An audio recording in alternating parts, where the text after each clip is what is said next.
Он тут хвилювання, безжалостно.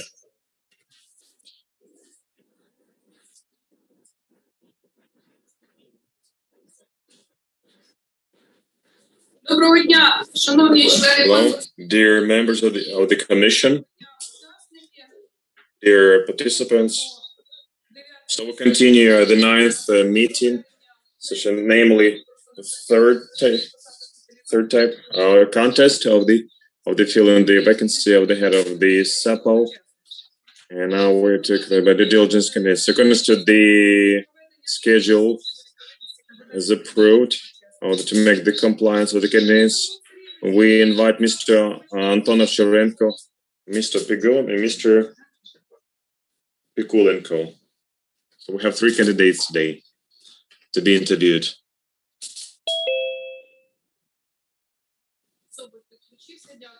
Mr. Sobol is online. Thank you.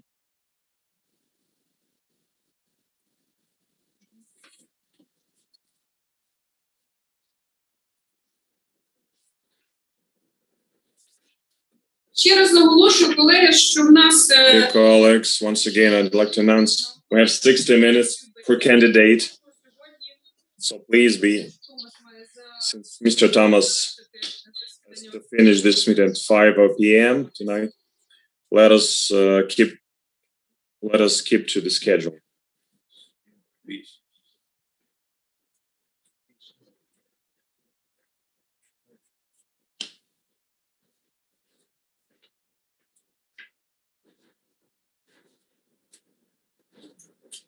Mr. Thomas, this is the interpreter. Can you hear me properly?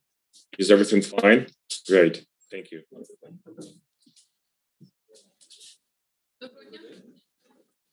Good afternoon. Have you prepared the compared information? So to announce the composition of the commission, today we have Lena Nicole. Michael Bida, Thomas Firsta, Vyacheslav Lagotsky, and are there any self-withdrawals in accordance with the Article 16? Do you have any objections? No objections.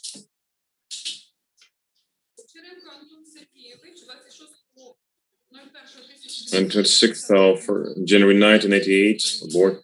A citizen of Ukraine, no criminal records, no administrative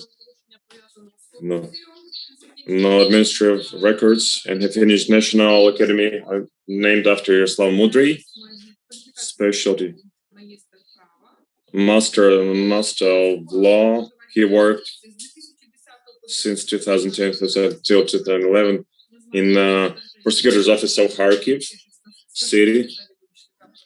Is the assistant to prosecutor starting 2012 till 2014. National Academy of Prosecutors as the postgraduate student starting 2012 till 19 to 20.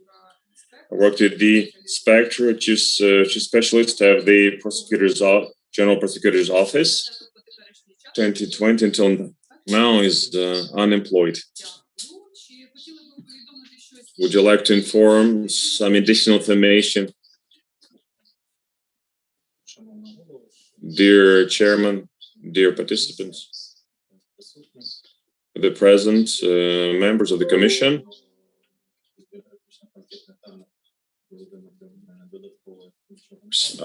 so I have nothing to add to my information specified in my CV. So I don't want to waste your time, and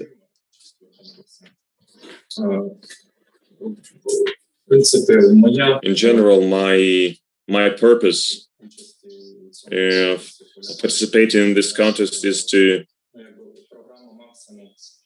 my program, maximum program is to strengthen anti-corruption special prosecutor's office, and my minimum program is to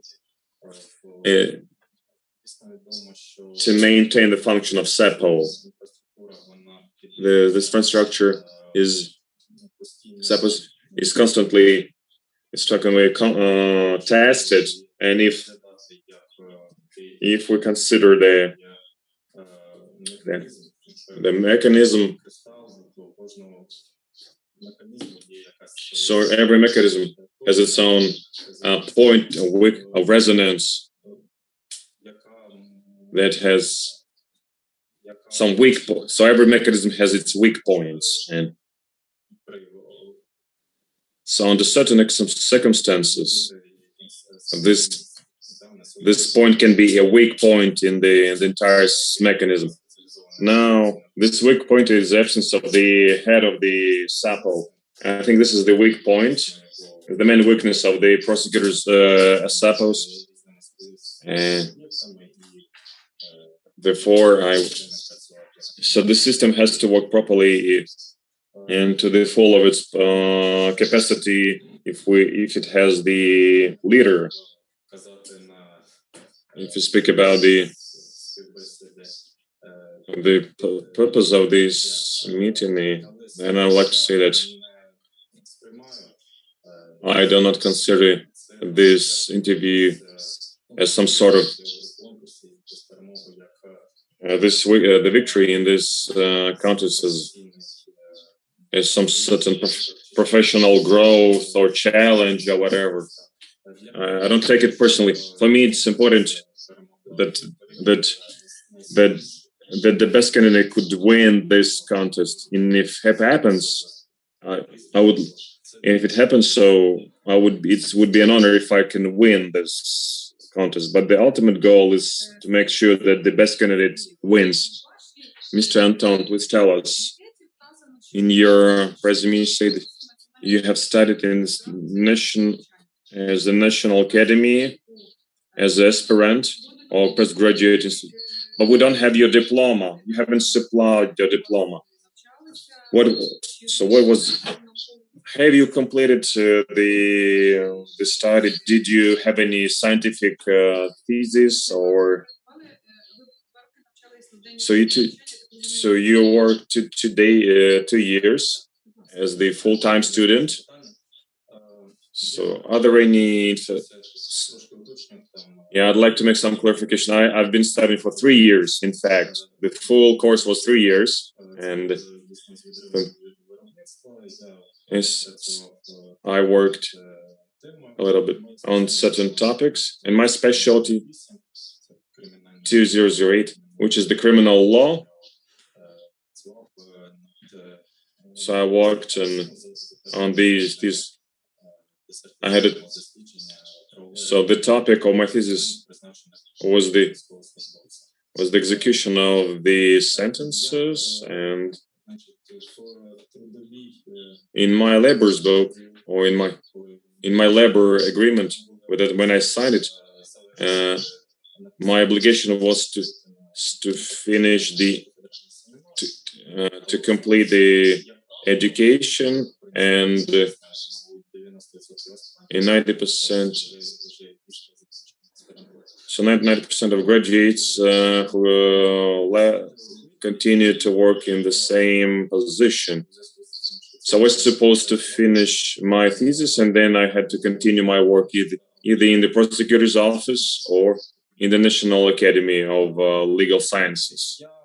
So I have completed. I graduated from the institution. So I performed my educational obligation, and so I finished my thesis.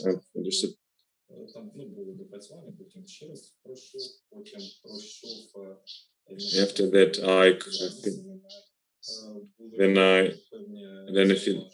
then there were some issues regarding my thesis, but then when I completed my education, at that moment, I haven't yet completed. I didn't continue to work with the academy because there was a significant staff reduction of the academy, so I didn't continue to work there. And at that time, there was no vacancy for me because many employees were resigned from the academy, and so I decided to work for the General Prosecutor's Office, and I continue to pay my time and as much as possible to my work. But I plan. So special counsel was liquidated at the time. So I plan to in this autumn or within a year to complete my thesis and to defend my thesis. So in accordance with the procedures established in 2014, you can exhaust the possibility of defending your thesis. So have you completed your education, or are you still studying? So we don't have any materials of a special check or we have we send you questionnaires, we received your answers, we have information from CSOs, from the De Jure Foundation, after my answer, in accordance with the materials of special check, in accordance with the conclusions.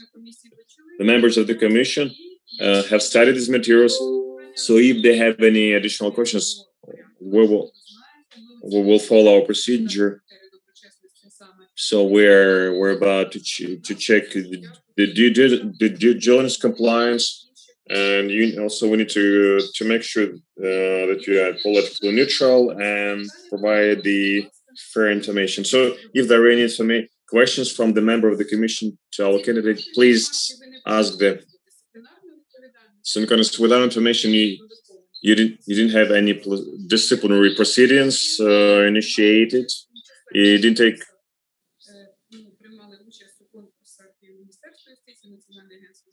He took part in the contest for the vacancies of the Ministry of Justice, Ministry of Coal Industry. You participate in contests for the vacancies available in the General Prosecutor's Office. And so can I answer the question concerning the disciplinary proceedings? So I didn't have any. So no professional or checks were made against me, and several times I received some incentives from the prosecutor's office for my good work concerning the participation in the contest or contests. I am very active. I have a very active life position, and I don't want to develop on a continuous basis. And so I just decided to try and participate in different contests. So I'm not only took part in the contest, but I won in many of these contests as well. So I believe that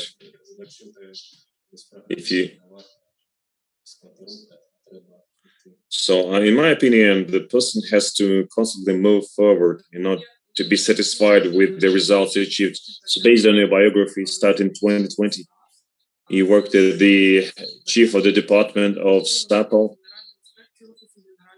and since 2020, you've been working as the General Prosecutor's Office in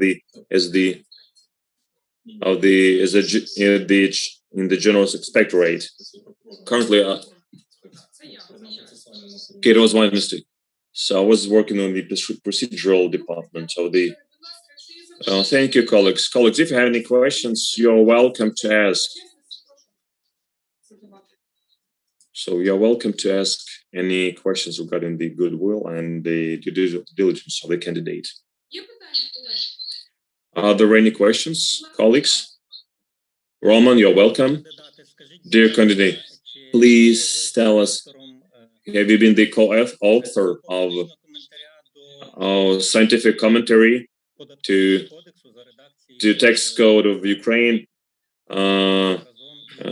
together with Vladislav of Tigipko? Thank you for your question. Yes, but I believe I was one of the co-authors, or a member of the author teams of the text code under Mr. Azarov. But when I wrote the part, my part of the code, this information was in.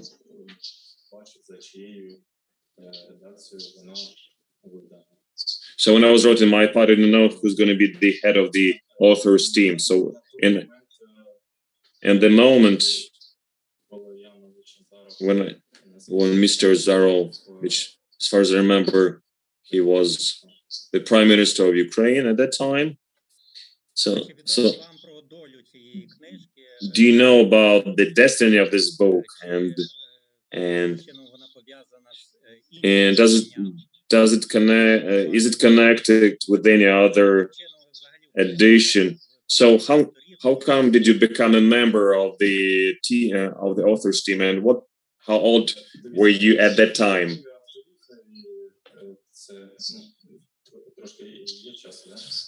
So do you have time to explain? So when I was a student, that was 2008, as far as I remember.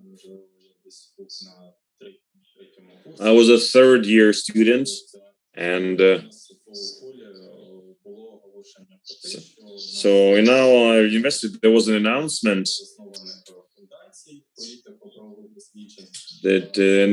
by a special foundation, and they announced a contest on writing of scientific articles. And it was positioned in such a way that this foundation, legal foundation, will stimulate the development of the youth legal science. I was very interested in since my student years. I took part in different conferences, student conferences, and there were. So I've sent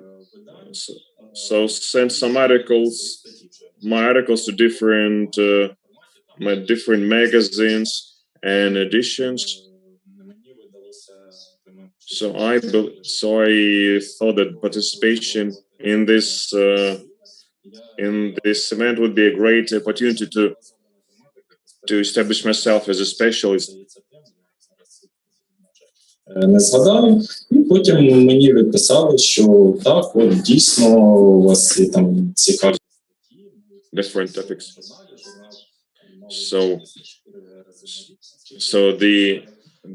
as far as I remember, the name of that magazine was Legal Avant-Garde, and later there were proposals to become a member of editor staff, and I was very interested in that as well. And finally, the editor-in-chief of the magazine answered me, and he, so in addition to writing different articles to that magazine, the task of the editor staff was to select and maybe articles from other authors and revise them and make some reviews and comments.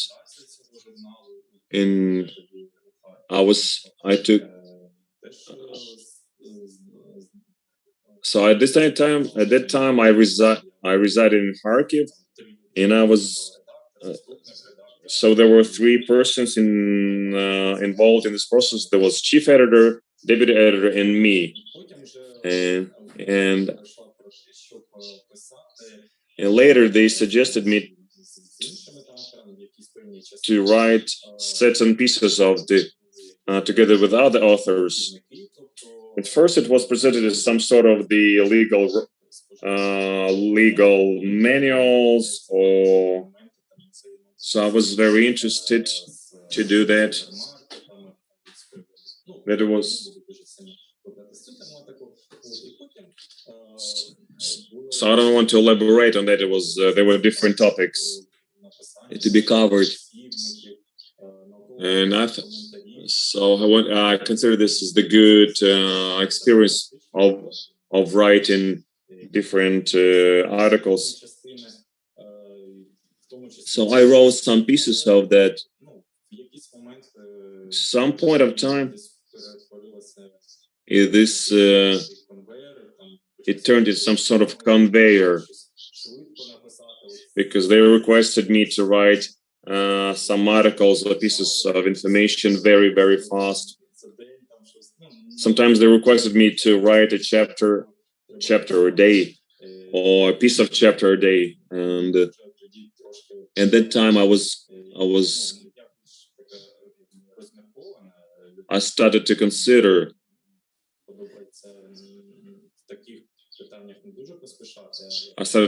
the option of slowing down, because I usually take time when I work on certain topics. So I didn't like that fast pace they took. Let me ask you a direct question. Does those? Thank you for the question. I heard about this problem, but scientific commentaries contained in that book regarding the civil plagiat, and I cannot tell you for sure that to say anything about the projects that took part if they contain some plagiat. But I can tell you for sure the pieces I wrote myself, they were wrote by myself.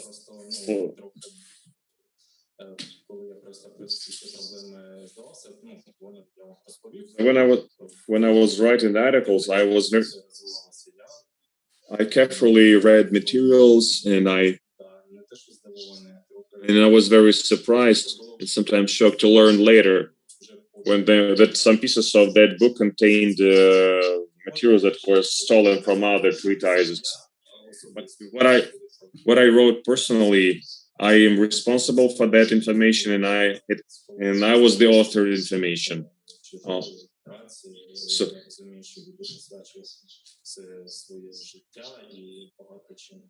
So I didn't understand when people dedicate their lives to writing some serious treatises, and but I never took any stolen information from any other treatises. Do you specified as the author certain sections, or were you a member, or you're part of the author's team? And so have you been mentioned as the author or one of the co-authors of these treatises? That's a problem, because to be true, there is, when we speak about the magazine, the avant-garde magazine, the first red flag was that they have no references. But I was alert to some extent, and they didn't specify any parts of information they refer to. So they position that the treatise as the mutual product, but each author worked on the separate sections or subsections of the treatise, and until then I didn't see.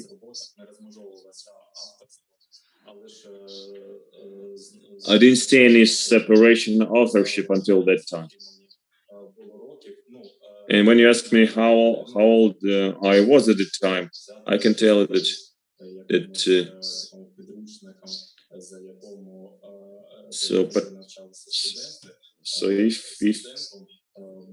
you it wasn't possible for me to participate in writing a textbook that to be used by other students in the higher educational institutions.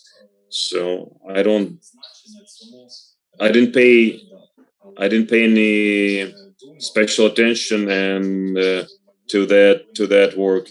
I didn't believe that in the future there could be any problems of this kind of nature. Because in the beginning everything didn't look alerting. Скажіть, будь ласка, коли вам стало відомо про When did you learn about the large-scale проект like, плагіату, якщо можна сказати, plagiat, коли в рік по багато видань when many different editions з якою ви співпрацювали, і were published by the author we have mentioned earlier? коли ви дізналися про So when did you learn about the чесності? the academic inconsistency? Звичайно, важко так It's difficult to say for sure because more than 10 years passed since that time. But as far as I can recall, the last project I took part was on my last year as a student. It was year 2010, as far as I remember. Concerning the cases you mentioned, so we have to separate different cases.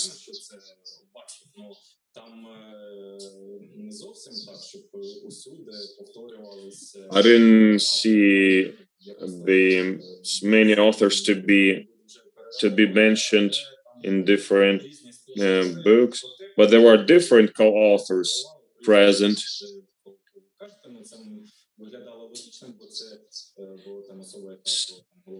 So it was logical that I saw the same author as in the other two titles. That was the CSO. And maybe that person has some piece of work to be written. But concerning the problem of plagiat, I don't know. There were certain articles in different professional newspapers or publications or websites. That was 2012 maybe. I don't know for sure, but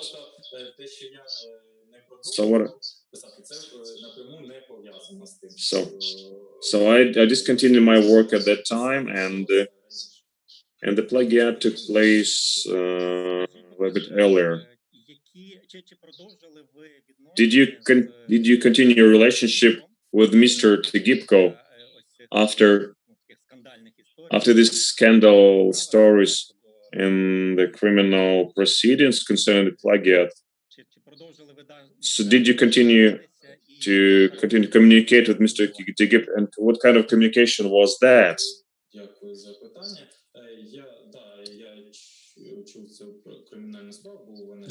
Thank you for the question. I've heard about this criminal case. This was according to the old criminal code.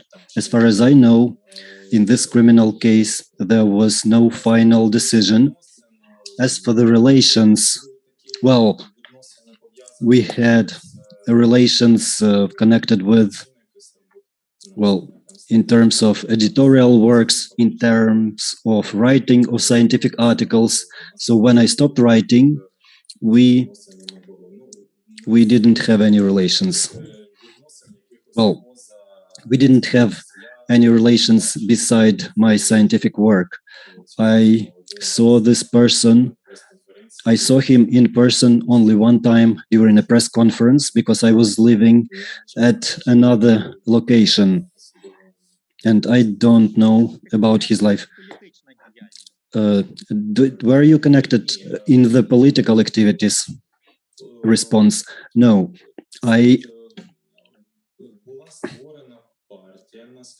There was a political party created, Radical Democratic. I don't remember the name exactly. There was a long name for this political party, but at the very beginning, when it was being founded, well, I was offered to participate in some way, but at that moment, I was not interested in this, and I was appointed to the prosecutor's office in the summer of 2010.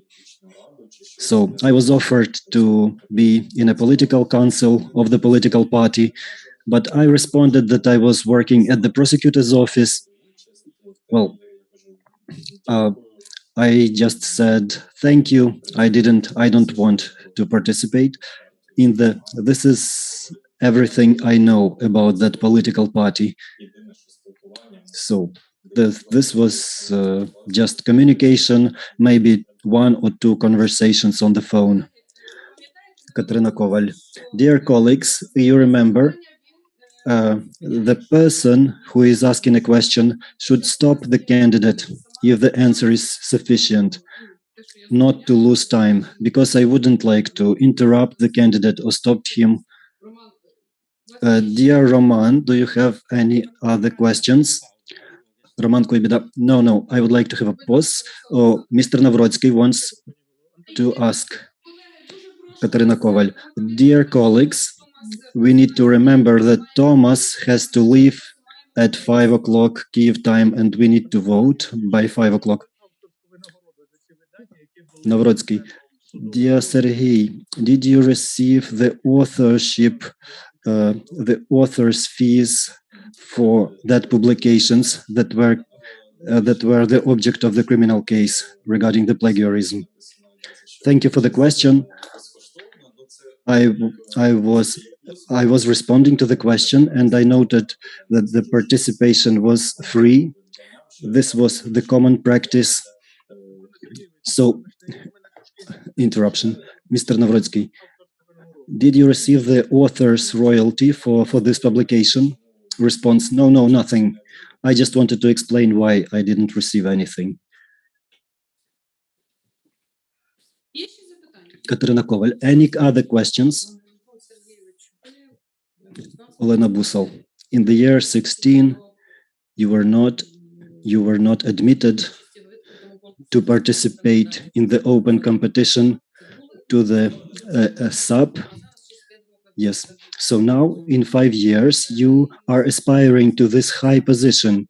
So what were the bases why you were not admitted to the competition at that time? Response, frankly speaking, the procedure of canceling candidate. So I was not allowed to some other competitions as well, but they didn't tell me why. So what stage was it? Yes, at the stage of reviewing the documents. According to the procedure, they vote for those people who should be admitted to the competition, and I was not admitted. And I don't know, they didn't notify me why I was not admitted to that competition. Yes. Would you be interested? Is it interesting for you to know? Response, frankly speaking, well, not very much. I don't think that when I pass a test, I never review it, whether I did it correct or incorrect. I think I just need to move on, to move forward, and I wasn't interested a lot in those failures. So when possible, I'm trying to make certain conclusions, but I wouldn't concentrate on my failures. Another question, you indicated that you have several times won in competitions. Can you name the competition where you won, where you were successful, and when you were appointed to a relevant job? Response. Thank you for the question. Yes, indeed, this wasn't one competition. Back in the time, it was the administration of reforms. I was participating in the competition, and as a result, I started working there. And then in the Prosecutor General's office, and then in the main investigative department, there was a competition for deputy head of the department. And I also won that competition, and I was appointed to the job. And there was also a competition to my current position. And one time I had a dilemma when I simultaneously won two competitions as the deputy head of the department. I chose to be deputy head of the department. Any other questions, please? Roman Koibida. Another question. In one of the publication that was published regarding the candidates for administrative positions in the SAP, it was mentioned that in the year 12 you were running for the parliament or somewhere else. Could you comment? Do you need me to read this information? Thank you for the question. Yes, I'm aware of this information. Look, the situation was as follows. In the year 2012, one of the leaders of political parties, I don't want to give the names because it doesn't matter. So he announced, or she announced, a competition for active citizens with active attitude.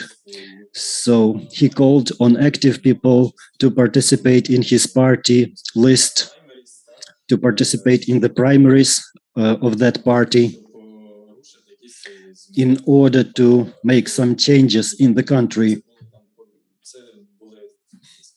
This was the so-called social elevators at that time, but it wasn't mainstream as we have it now. So as for me, I understood that this was a good opportunity to try my forces. I wrote about my motivation to the Facebook page. No, not to the Facebook. Well, there was an email for communication, and I wrote an email about my motivation, that I am willing to participate. They gave me the contacts of their lawyer. Their lawyer called me. I was living in Kharkiv at that time. I gathered a package of documents, and I sent my documents. And as for this, a small remark, if I may. This was well, the Constitution guarantees to every citizen the passive voting right and active voting right to elect and to be elected. I was working at the prosecutor's office at that time, but there were no limitations for people for participating in elections. But of course, prosecutors cannot participate in political parties. But I submitted my name as a person without any party, but the Central Electoral Commission did not register me as a candidate. I was at the 90th place in the party ticket, and they refused to register me. Katerina Koval, any other questions? Roman, another question. Do you know who was the founder of this party? Response, yes. By the way, yes, this is a real coincidence, a very interesting coincidence. We were talking about the Ukrainian Radical Democratic Party, and in 1 year, this party was headed by another person. But as I say, I was in the party ticket not because I was acquainted with the former leader, but because I contacted the party by email. I contacted the new leader. Yes, I know the name and I know the current name. So, question: can you name this person? Do you mean year 11? So Ukrainian Radical Democratic Party was founded by Vladislav Telipko. And in 1 year, It was headed by Oleg Lyashko. And the name of the party was changed, and everything was changed in the party. Thank you. Another question from Roman about the apartment of your father. If we look at his income, your father's income, we have the information, and the apartment that was purchased in the year 2012, its area is rather big compared to the income. Could you explain what funds were used? What is the source of the funds for purchasing this apartment? Thank you for the question. Yes, I saw this. There was a similar question from the commission, who is the owner of the apartment, and what are the reasons why I live there. This was interesting for me because I indicated this in my declaration. Yes, it is my father. And the publication that you mentioned, yes, I would like to thank the public sector. Now I understand the essence of the question. Yes, it contains partial answer to the question. Yes, my father used to work in the public service from 2006. And before 2006, well, maybe it's difficult to, it's not evident, but we have information from the tax office starting from 1997. He was an owner and director of a company. And this company was engaged in gas heating facilities. They had almost a monopoly in the Kharkiv region, not only in the city of Kharkiv. So they were installing heating facilities in schools, in different enterprises. And you can understand that these were big, they had a large scale market. And this company was also engaged in roof repairs. So they had a lot of directions of. Непогано заробляв. Я думаю, що це My father used to work there, and it has to be mentioned in the tax declaration. So he used to operate in this business for almost 10 years. He was an owner and the director of this company, and then he joined the public service because this was like seasonal work. Those heating plants, heating units. So that's why he decided that it would be better for him to have stable income, as far as he was explaining to me. And also there has to be information about my mother. She used to work in the R&D institution, Prom-Trans project. This is a big structure. They were doing some services, some orders for Kazakhstan, for Eastern countries. She used to work as an engineer. She used to do the designs. So this institution survived and is working rather well. Katerina Koval, any other questions, please? Or can we move on to discussion? Roman, yes, we may, we can. Any other questions, please, dear colleagues? Andriy, according to the materials, you used to travel abroad beyond the borders of Ukraine for small times, but rather often. Could you explain your journeys abroad? What was it? Did you have to indicate this information into your declaration? Response: thank you. I like to travel with my wife. As you can see, yes, this was rather often. For weekends, well, right now we stopped doing this, unfortunately, but on the weekend we were able sometimes, for holidays, like when there were 3 days off, we were trying to have low-cost flights in Wizz Air, like for 800, 700 hryvnias.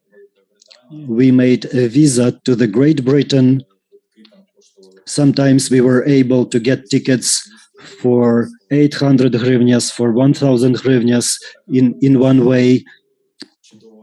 So this was a great opportunity for us. I like this very much. And as for the journeys that have to be declared,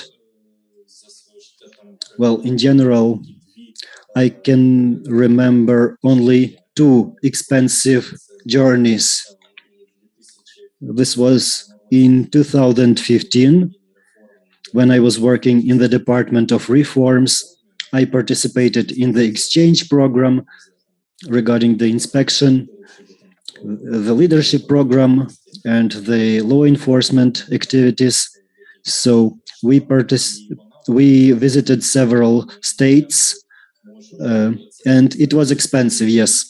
But I wasn't paying for it, but the hosting party was paying for it. There was also a voucher from the State Department, about 9,000. These were like cosmic numbers. And another journey was, according to the exchange program, in the year 16 to the Azerbaijan. It was also expensive. And I didn't. So I was appointed. I was sent officially according to the order of the Prosecutor General, and those expenses were paid by the hosting party, and they are not considered to be income according to an APC. This is like compensation of the costs, so they were not. I didn't have to declare them. Any other questions, please? Katarina Koval says, so please wait outside. We need to have a discussion.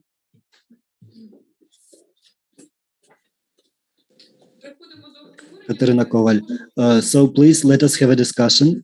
Please, any comments? Thomas, please. Yes, thank you very much. I want to just let the commission know. I told the people who are attending my next meeting that I'll be 15 minutes late, so I can stay an extra 15 minutes to complete the discussion and the voting. That's first. Secondly, I just wanted to ask a question about the plagiarism allegations and understand, as I understand it, the candidate he contributed to a volume of articles in which some of the other articles may have been plagiarized, but as I understand it, there is no allegation that he recording in progress. There's no allegation that he personally plagiarized anything. Is that correct?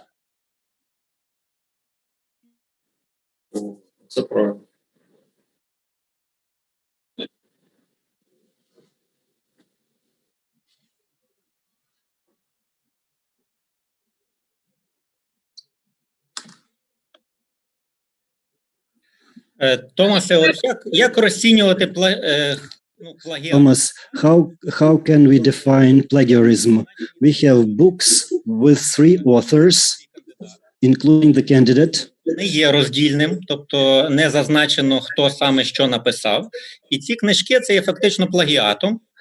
Там зазначений, наприклад, колишній прем'єр-міністр Азаров, хоча очевидно, що він не був редактором цього видання, а був редактором іншого видання з такою самою назвою, звідки, власне, мабуть, і було взято цей матеріал.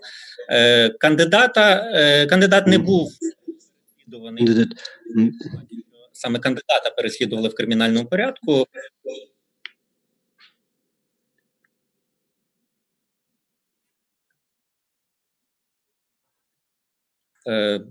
Я казав про видання.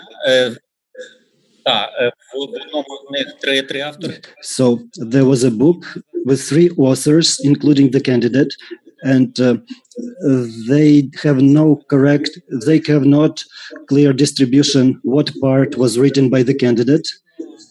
I didn't hear that they wrote separate parts of the book, and I have doubts whether the candidate resorted to plagiarism. All the authors were students, and all those books are entirely plagiarized with small amendments. I'm talking about all those books under the authorship of Mr. Telipko, and the candidate was trying to run in the elections for this party as well. I wasn't satisfied by the answer that he didn't participate in the political life, because later he explained that he was included into the party ticket. However, the Electoral Commission did not register him as a candidate. So these are very disjointed explanations, and he didn't remove all my doubts about plagiarism, about the following contacts after the plagiarism was exposed, because we had also comments from the publishers that the books are being published that are fully plagiarized. They just make small amendments to the texts.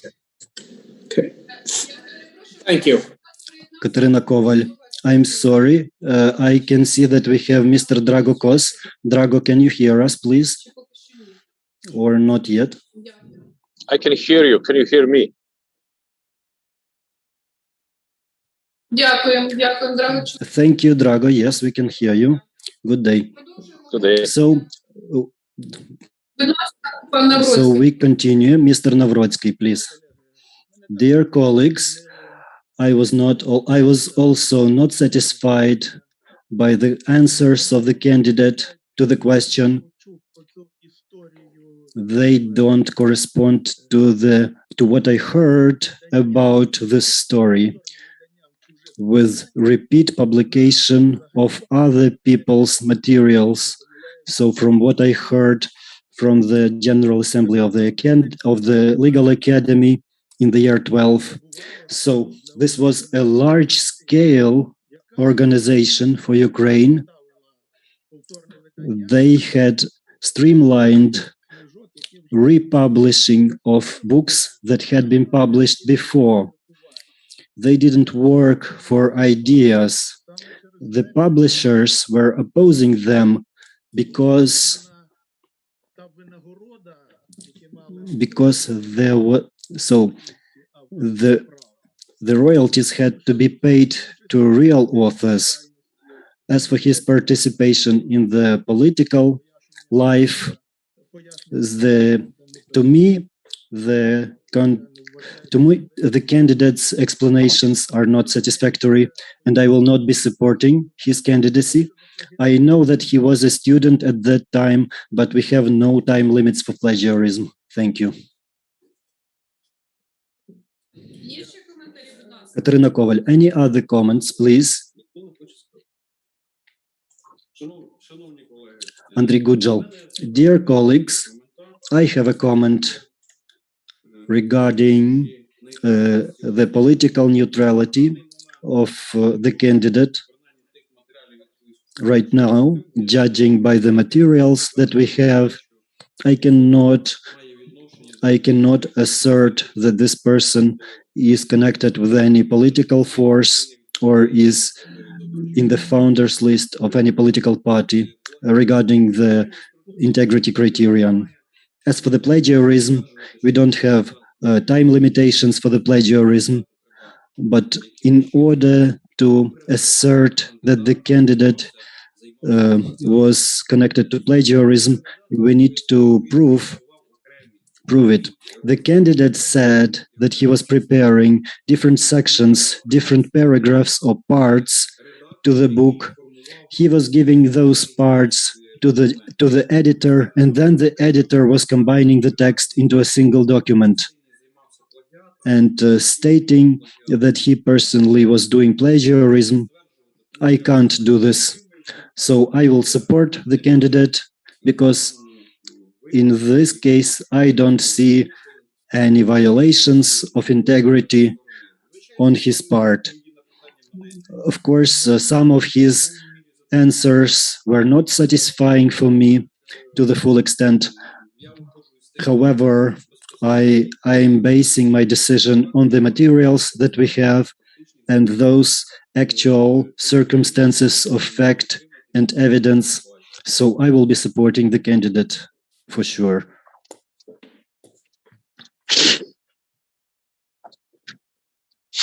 Якщо можна, я трошечки ще Роман Койбіда. I would like to add, насправді вразили I was astonished by this disjointed, inconsistent answers to the simple, clear questions, and also that. So, due to the absence of clear answers, I will not be supporting the candidate. He was inconsistent in his answers. He was saying one thing, and to other specific questions, he was saying some contrary things. So that's why I have reasonable doubts about his integrity. Ми можемо переходити. Katerina Koval, Thomas, you are here. So, Katerina Koval, can we move on to voting? Yevgen Yurievich, Mr. Sobol. So please, we are voting. I'm putting to vote a draft decision where the commission members agree that the candidate, Mr. Ovcharenko Anton, corresponds to the integrity criteria according to the regulation of the Competition Commission and conduct of the competition for filling administrative positions in the SAPO. Please vote. Can you hear us, dear colleagues? Please vote.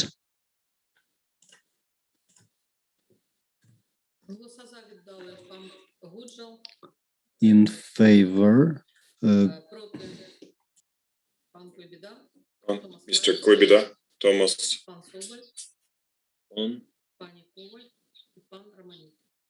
Mr. Romanik, against. Decision not taken. Mr. Navrotsky, do you object? Yes, I object. Mr. Navrotsky objects. Negative.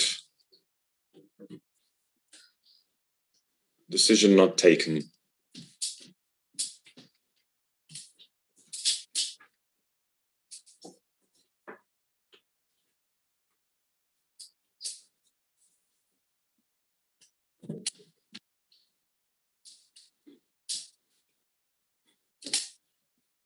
Сергійович, оголошую вам рішення відповідності Decision of Mr. Tonashenko meeting the integrity criteria. We didn't get the decision to get necessary votes, so decision is not taken. Thank you, colleagues. So that's Drago. Can we work? Mr. Sobol, will you work with us or you have to leave? Mr. Eugene, will you stay with us? Hello, good afternoon. Look, I can stay with you for 20 minutes, but then unfortunately I'll have to leave the conference. So please, colleagues, we start. And then we start the interview, and then in the middle of the year we'll leave it. Then we have questions regarding vote and participation of the members of the commission. So I highly insist that you stay with us from the very beginning of the interview till the very end to make sure we vote properly for our candidates. So let's decide how shall we work in this case. So and Mr. Drago, how long can you stay with us? Because we need quorum. Because Eugene, you're gonna leave the meeting in 20 minutes. You will not be present tomorrow. So what are we going to do with that? Mr. But I can stay Yes. with you as long as needed to be. The only problem is I'm driving, so you might I lose me think for some Timo, minutes. we have when- two speakers speaking at the same time. Драго, ми вас не чули. Drago, we didn't hear you. Okay, I'm saying I can stay the whole time. The only problem is I'm in the car driving, so if you might lose me for some seconds if there will be a very bad signal, but I will come back as soon as possible.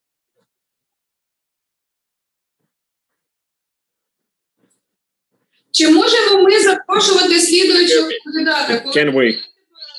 Can we invite another candidate because you Thomas is going to leave the meeting and Eugene is going to leave the meeting. So we'll not in half an hour we'll not have quorum. So what are we going to do with that? So we invited candidates. They came to us, came to office. Драго, вас не чути. Drago, we can't hear you. Perhaps I can. Можливо, я зможу. Прошу встановити зв'язок з Драго. Can you hear me now? Please establish communication with Drago.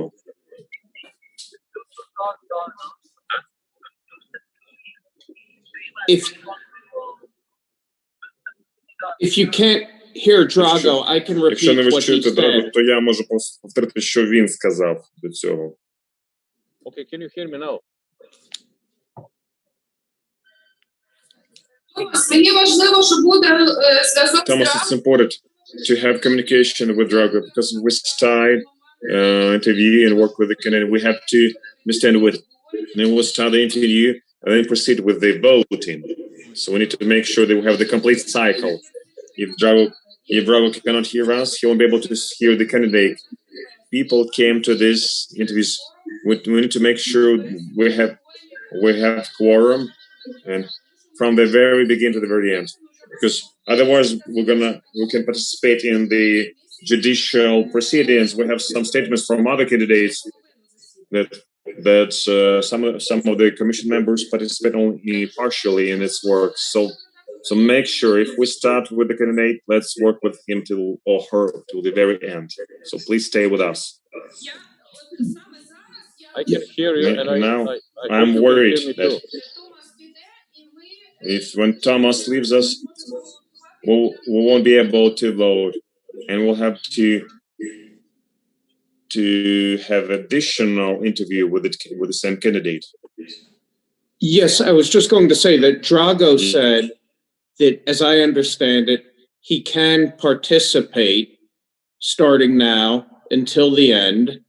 He is driving in his car, so he may go in or out. You know, he may lose the connection for a couple of minutes, but as I understand it, he is able to participate starting now until the end of today's session. So Thomas, you can hear me. Може починати працювати? Can Mr. Drago start working as a commission member from now on? So what are the proposals? Please, members of the commission. I don't want to take personal responsibility because we need to make sure we have quorum. I encourage you several times. I highly encourage you to make sure you can participate in the meeting from the very beginning to the very end, because we're accused that we undermine the contest. So please participate in the work of the because and please inform us about your availability. So the candidates are waiting in the lobby to take part in the interview. Again, please, Drago, go ahead. I can hear you very well, and I can participate easily. Можете, так? Тоді ми Thomas, can you ask запрошуємо the lady who кандидата. heard me? So now we're going to invite a new candidate. So we're going to invite Pikul Svetoslav Tarasovich.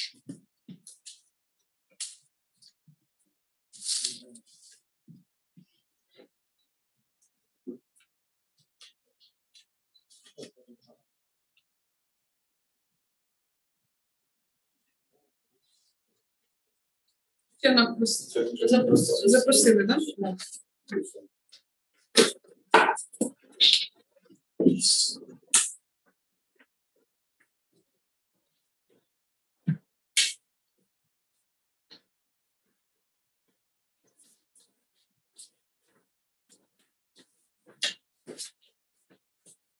Доброго дня всім. Доброго дня. Good afternoon, everybody. Vladislav Tarasovich. Do you have the original copies? What do you? Yes, the composition of the commission is Mr. Katerina Koval, Mr. Sobol, Drago Kosh, Thomas Firestone, Roman Kubida, the members of the commission. Are there any self-recursal in accordance with the Article 16, Part 4? Mr. Pickle, do you have any recursal? No. So Taras Svetoslav Pickle born on July 7th, 1991. No criminal records, has no administrative records. He finished the National Kiev-Mogila Academy. Worked as the lawyer in the Tarkot, the limited liability company, starting 2013 till 2016, 2014, 15. He worked in the Committee of Electors of Ukraine, started 2016 till 2019, in National Anti-Corruption Bureau, and a detective, the third division of the national. They were starting 2019 through 1920. Worked for the Supreme Court of Ukraine and deputy assistant to the court. Do you like to specify your data? Would you like to make any clarifications or additions to your biography, to your background? I'm temporarily unemployed. What do you have any additional information to provide? So, have been subjected to disciplinary proceedings. We run these interviews to make sure the candidate meets the integrity requirements. So the main criteria is the way of life, professional ethics, political neutrality, and not the violations of integrity or due diligence. I understand you. No, I haven't been criminally persecuted. I had some incentives, but they specify in the labor book concerning my participation in this contest. But my first motive was to make this contest more competitive with my participation, because the more people participate in the contest with different views, the higher chance is to select the best candidate to fill the vacant position. And regarding motives of this position in question, I can tell you, I will strive to implement my vision of the work of the SAPO and my comments. I submitted application for to deputy head of chairman of the SAPO. So submitted my 2 applications. In addition to that, I would like to properly perform my professional obligations. These are my motives.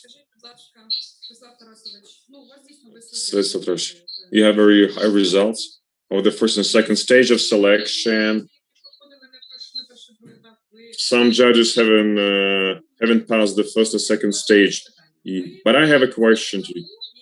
You've been working for National Anti-Corruption Bureau, and based on our integrity check, a polygraph check, etc. And we send you questionnaires and questions from the citizens regarding the meeting the integrity criteria. So in one of the criminal proceedings, you would try to, there was sometimes to recurse you,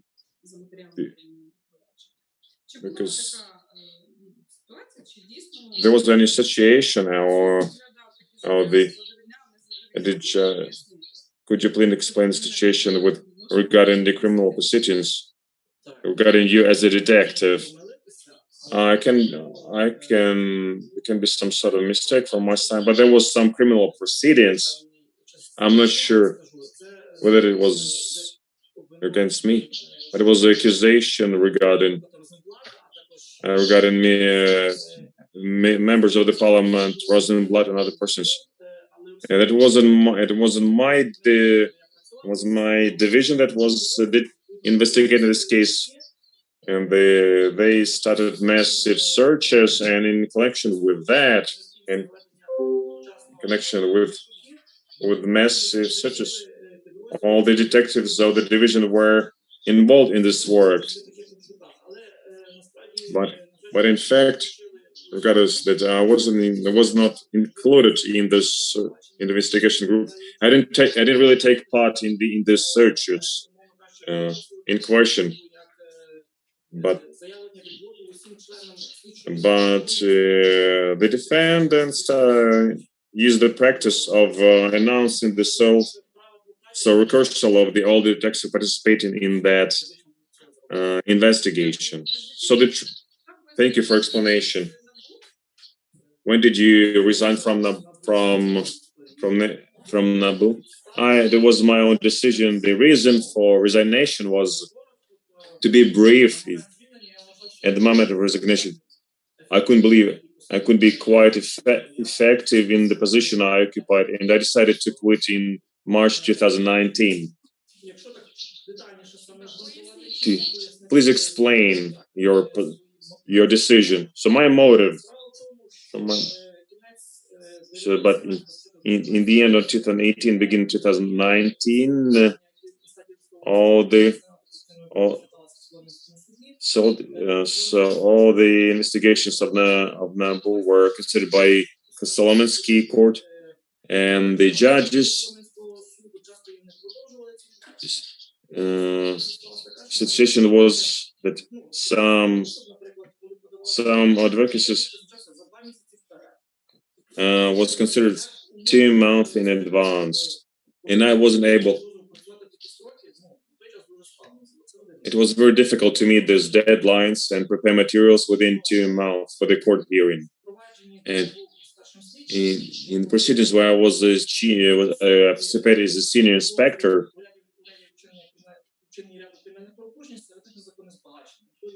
so we investigated the illicit enrichment cases.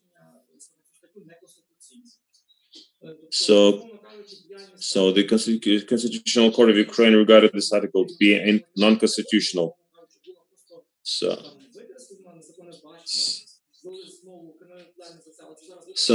then later they criminalized this article. So there is no legal practice, and in fact, the efficiency was quite low of our work. In addition to that, we had some difficult.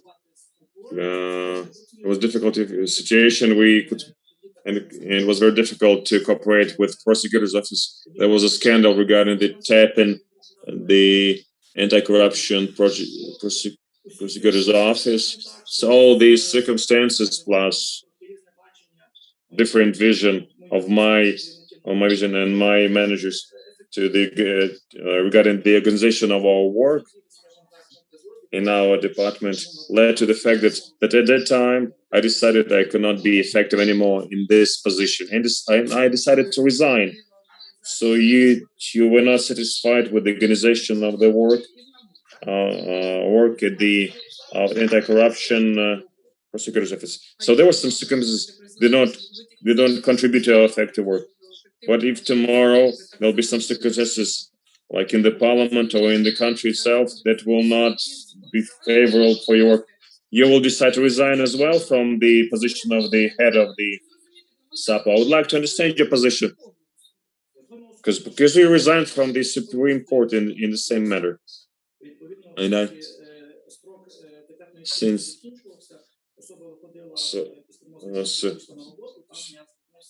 so I resigned because the person whose position I occupied just came back from the pregnancy leave, and I had to resign. Colleagues, are there any questions to our candidate? carefully listened to your arguments, and I'd like to ask you one question. You were not satisfied with the court decision, etc., etc., etc. But what do you think? The presumption of innocence and the constitutional principle of shall not be applicable to SAPO. This is my first question, dear participant or member. Second question. So if you fail to prove and that there was illicit enrichment, and you saw the 6 or 7 cases were closed, did you see that these persons had some illicit enrichments? Why didn't you prove as a professional that they made this earnings illegally? Why did you close the case? If you're such a good professional, why did you close the case? You were supposed to prove that this person stole from here, from there, instead of closing the case. So you had to.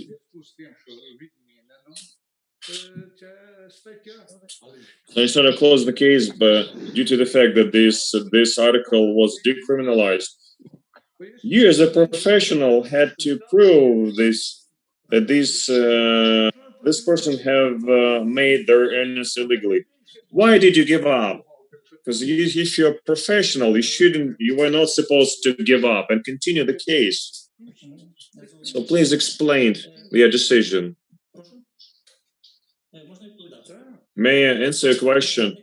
Look, so I'm telling you what happened. It's understood that if a constitutional court decided this article to be non-constitutional, it is non-constitutional. This second point regarding the closure of cases. So in fact, they closed the case regarding the episode of illicit enrichment. Regarding other episodes of the case, the materials are submitted to the Supreme Court of Ukraine. See, if you try to find the essence of the person, it's objectively it's quite a difficult situation. It's quite difficult circumstances, and requires totally different method of investigation. So, because if it's one thing is the illicit enrichment, another case is the illegal acquisition of the property. So we need additional time and efforts. But no, you need professionalism. So if I were you, I would resign, but I would continue my work. So, and I will continue the investigation. So I want to understand you as the person. I told you there was a number of criminal violations, not only illicit enrichment. There was Article 191, 192. It's not really has any specific connection to my integrity, but it describes your attitude to your work or your business. So we hear information. You sent some contribution to election fund of Mr. Dosenko. This is the question about your political neutrality. Yes, I tried to make this contribution, but as far as I remember, this contribution was returned. And as far as I know, there are no limitations regarding such contributions. So there were no limitations regarding the financing the election campaign of the candidate. I'm just curious if you meet the political neutrality requirements. No, I'm not a member of any political party. I believe the financing political parties is, I believe, in my opinion, I think we need to implement this culture. And I think it should be implemented. What was your position back then? So when you made this contribution, I don't really remember what position I occupied. It was in 2014.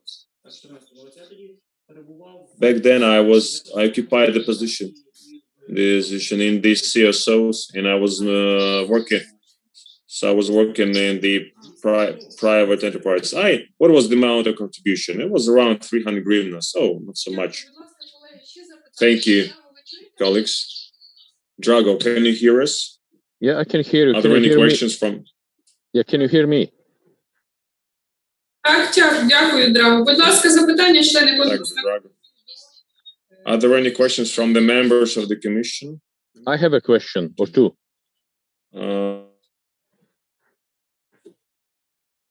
Будь ласка, Драго. Okay, so, dear candidate, when you left NABU in 2019, did you get another job or you did not have a job afterwards? Я зрозумів. Дякую за запитання. Thank you for a question. After resignation from NABU, I haven't been employed for 3 months. I took some rest. So immediately after the university, I started my career, and then I worked part-time. Then I worked 2 jobs in 2016 or 2015. So 2016. I took position at NABU in 2015.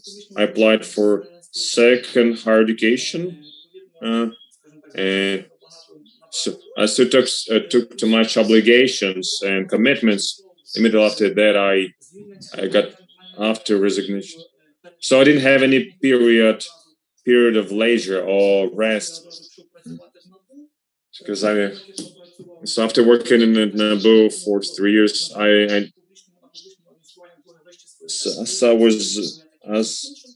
haven't finished the public administration education, because it was very difficult to combine both work and my education. So in 2019, after resignation from NABU, I took 3 months vacation. After that, I was in the military service for 3 months, and after military service, I went to work to assistant to judge at the Supreme Court of Ukraine. So at the time of resignation, I didn't have any job or prospective job.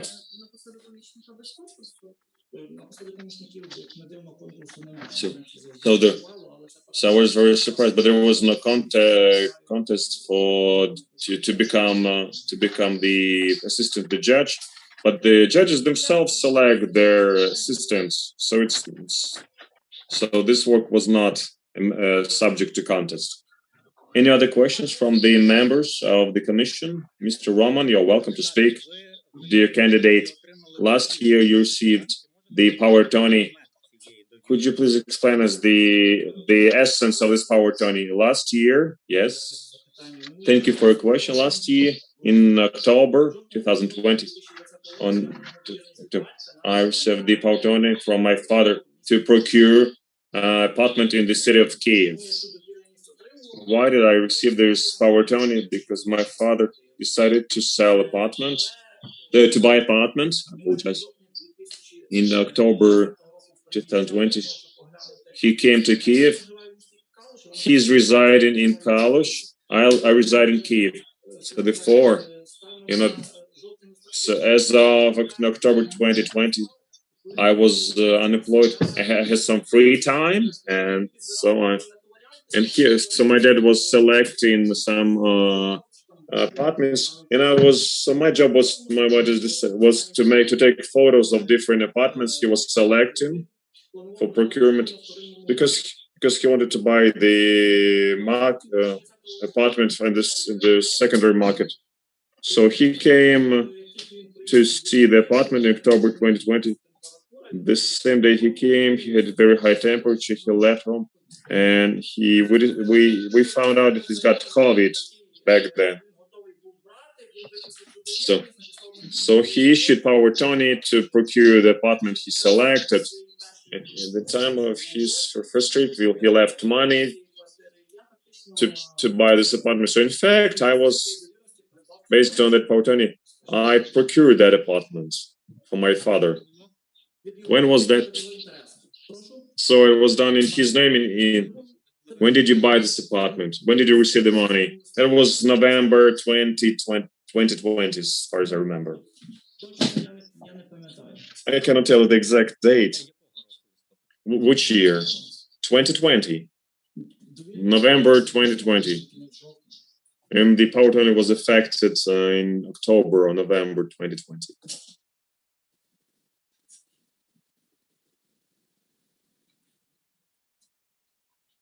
No sound. Does this power attorney provide for any rights, your rights with regard to this apartment, like right of disposal, right of use? No, not really. Why are you not so sure in answering this? The text of the power attorney, I didn't really remember the exact wording of the power attorney. We talked with Merit that it was going to be general purpose power attorney for the procurement apartment. I don't really remember the exact. According to Ukrainian legislation, you can specify a lot of things. So I procured the apartment for sure, but in any other way, I disposed of that or ever used that apartment. So I reside in an apartment that belongs to my wife, but the apartment that was procured by my wife, but my father, I have no rights or title there too. But you just said you're not sure what was the exact wording of the power attorney. Довіреність виписувала, що і квартири як такої не було придбано. Ну, тобто не було квартири у мого батька. Тобто там квартира... At the time of the power of attorney, the apartment was not purchased. This is a general power of attorney for purchasing an apartment. Роман Койбіда, look. Look at the information that I have. Look. Please try to explain my position. At the end of 2020, you were obliged to file a declaration. Do you mean my declaration for 2020? Right. Accordingly, you had to indicate the assets, the property that you are entitled to. For example, entitled to use and entitled to dispose of. If you fulfilled your duties correctly, you wouldn't be saying that maybe this power of attorney. So you had to check what authorities you have according to the power of attorney. So did you check it or not? Response, look, well, if probably I wasn't checking it because I left this power of attorney with the notary file. So they gave me only one power of attorney. I left it with the notary, and frankly speaking, I can't say for sure what the wording is. I was given the power of attorney to buy the apartment, and this is what I did. This power of attorney is in the notarial file. It is filed with a notary who certified the purchase of the apartment. Roman Koibida, thank you. No question. Katerina Koval, any questions, dear candidate, dear commission members? A number of questions from Andrei Gujal. Please tell us, you have never worked as a prosecutor? No, I have never worked as a prosecutor. In the period of your work in the NABU, so how many criminal proceedings did you file to court? 3. The answer is 3. Of these criminal proceedings, were the notifications on suspicions cancelled? No. Any exonerations? No. All the 3 proceedings are considered in court, in the High Anti-Corruption Court of Ukraine. Andrei Gujal.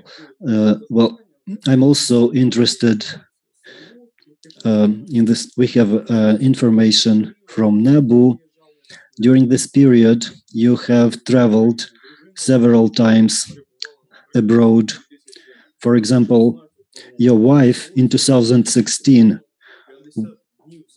your wife was over 50 days abroad, while her income for the entire year was only 127,000 hryvnias by working in a civic organization. So what was the aim of your journeys? Where did you get the funds for your journeys, for your wife's journeys? Because being for 50 days abroad while working in an NGO, who provided you with the funds? Did you include the information in the declaration? Response: in the year 16, she wasn't my wife. We married in 2020. So in the year 16, she was my girlfriend. Well, we had romantic relations at that time. As for the number of days abroad, so starting from the year 15 until 16, she was studying for a year in the Eastern European Central University in the Budapest, Hungary, and accordingly, due to her studies, she was for a long period, for about 1 year, she was abroad. She won a scholarship for her studies, and there were no particular expenses on her side. That's how she was able to stay for such a long time abroad. As for my journeys abroad, if you analyze your materials, you will probably see that I was a lot of time abroad from the year 13 to the year 16 before coming to work to the NABU, because I was working in the Electors Committee of Ukraine, NGO, and one of my job duties, the operation of this organization was experience exchange. I visited Romania to supervise the elections of the president. I visited Lithuania for the studies, for the seminar regarding election. I also visit Czech Republic for the seminar for 7 days for transparency of financing of political parties. So this was during my work in the civic organizations. But when I was working in the NABU, I didn't have too much time to travel abroad.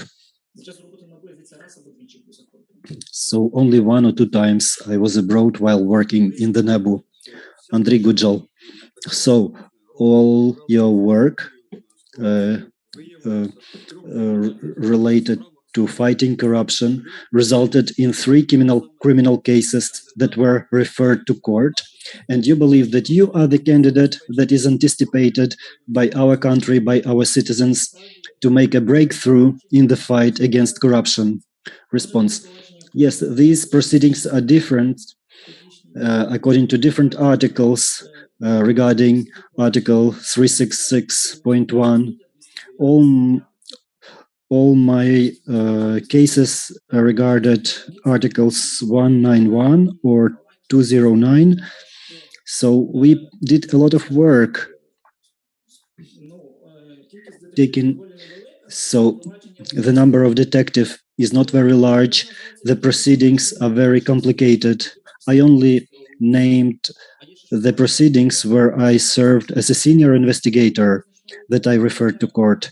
I participated in many other cases as a member of the investigative group, but I wasn't referring them to court. But there were many other investigations that I participated.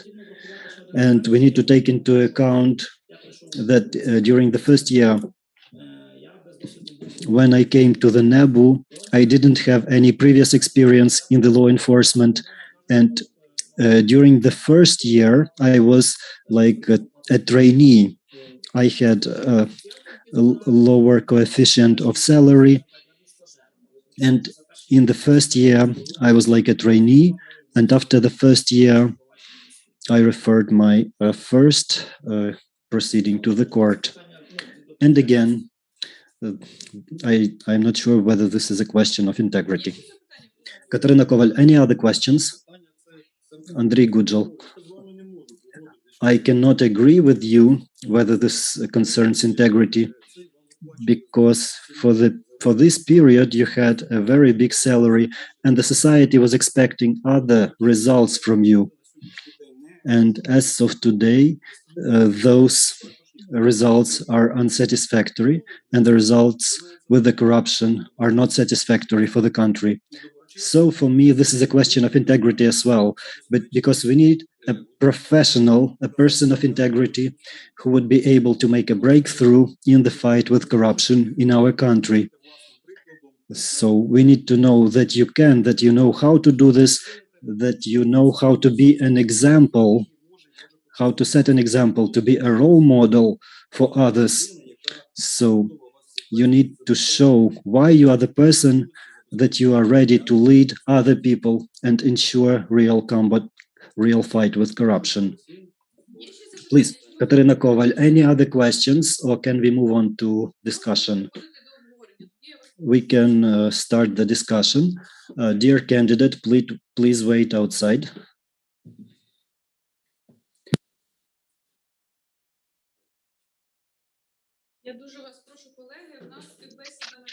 Dear colleagues, we are discussing the integrity criterion, but sometimes we start discussing professional competences. Well, not dear colleagues. Any suggestions, please?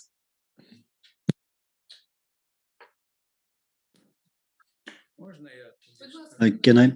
Bogdan Romaniuk. Dear colleagues, as for the integrity, these are psychological relations of a person to what he or she can do and to what he or she really does. And the last comment by Mr. Andrei Gudjal, when he was said that this doesn't concern the integrity. But my question was, as a person, what was his attitude towards his results, towards his achievements, towards his possibilities? If he is a person of integrity, he can say that he is successful, he shows the results. On the other hand, if he just wants a higher salary, but he didn't like to work there because he was not able to prove things, I think that this is his psychological attitude and not and then the professional qualities are following this. So I just explained that you shouldn't say that it doesn't concern the professionalism. If he doesn't have a correct perception of himself, if he can't see he doesn't have the results, he doesn't have the necessary qualities, and he thinks just, let's take a risk. So this shows his psychological attitude to his work, and I believe that this attitude is not an attitude of integrity. Andrei Gudjal, I have seen different things. When a candidate to such a position, he says that he doesn't know what was in the power of attorney, what was in the documents that were given to him to purchase an accommodation for his father. I as a lawyer, I don't understand why he can't know as a lawyer what was in the power of attorney that he signed. Of course, we are not looking at the professional qualities, but for me, I have made my subjective conclusions, and regarding the results of the candidate's work,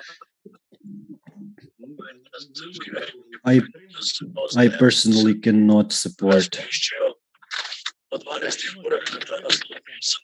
If possible, if I may, Roman Koibida, I will support this candidate. I will explain why. I asked him a lot of questions, including the question about the power of attorney. Well, the receiving person, the agent does not sign the power of attorney. It is signed by the person who is giving the power of attorney. I wanted to know whether the candidate had to declare some rights of usage or alienation or disposal of the apartment that he purchased for his father in the name of his father. And the candidate's answer that this power of attorney was left with the notary, it just proved that this power of attorney was used.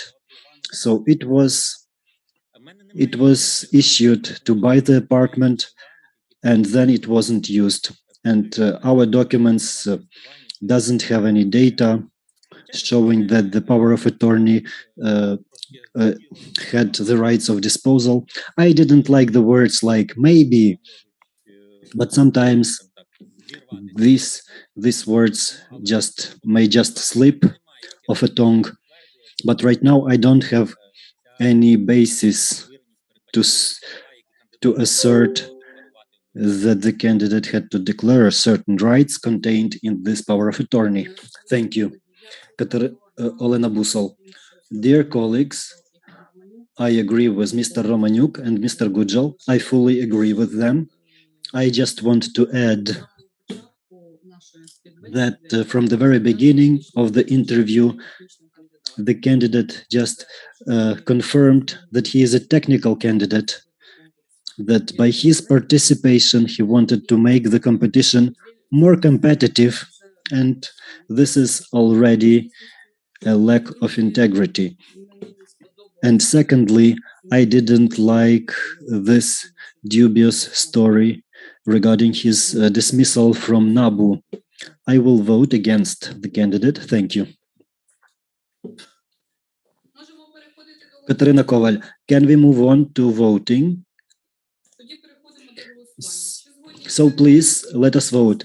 Do commission members agree that the candidate, Mr. Pikul Sviatoslav Tarasovich, corresponds to the criteria of integrity according to the regulation of the Selection Commission works for the competition in the SAPO? Please vote. Drago, I don't see Mr. Drago. We cannot see him. Probably he is disconnected. Maybe we can wait. So please ask him to reconnect because he was here.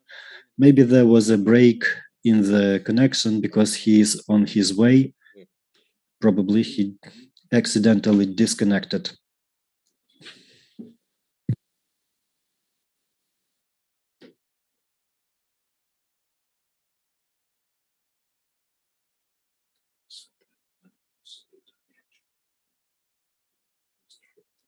Зробимо перерву 5 хвилин. Shall we make a break for 5 minutes? We can wait for several minutes until Drago connects because we have some technical difficulties. So we have 5 minutes break.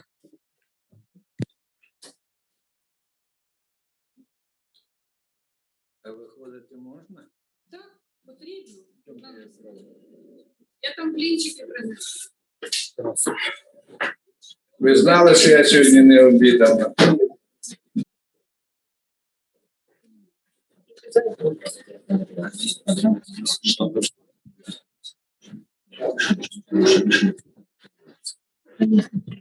Vitaly, can you hear me?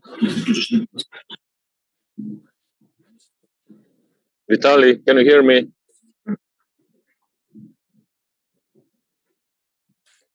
Yes, I can hear you. Yes. Okay, so I'm ready to vote.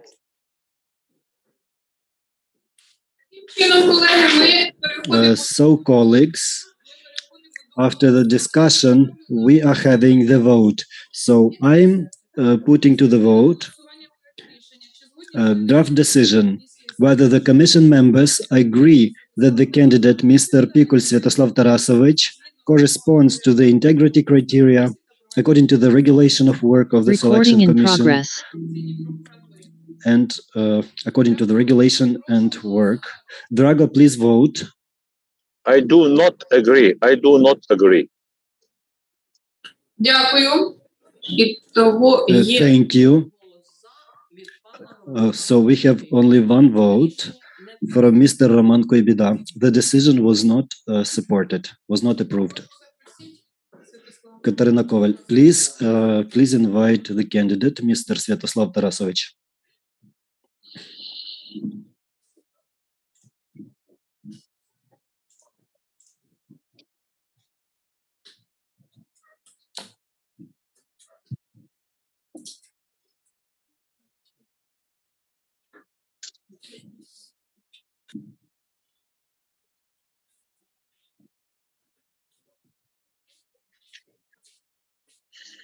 Шановний Святослав Тарасович, рішення Святоslav Tarasovich, the decision of the commission regarding the compliance with the check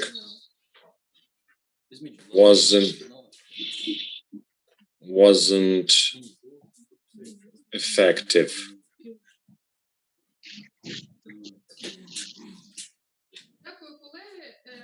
Thank you, colleagues. Can we continue our work, Drago?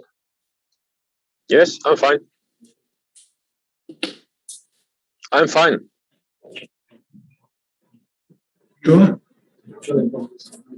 А не що? Наступний папка документу. Ні. По наступному кандидату дайте, будь ласка, папку документів.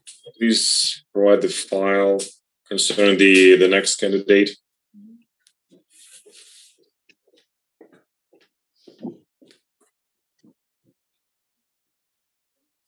можемо працювати. Запросіть, будь ласка. Please invite to the audience next candidate. Sergey Petrovich. To announce the composition of the contest commission.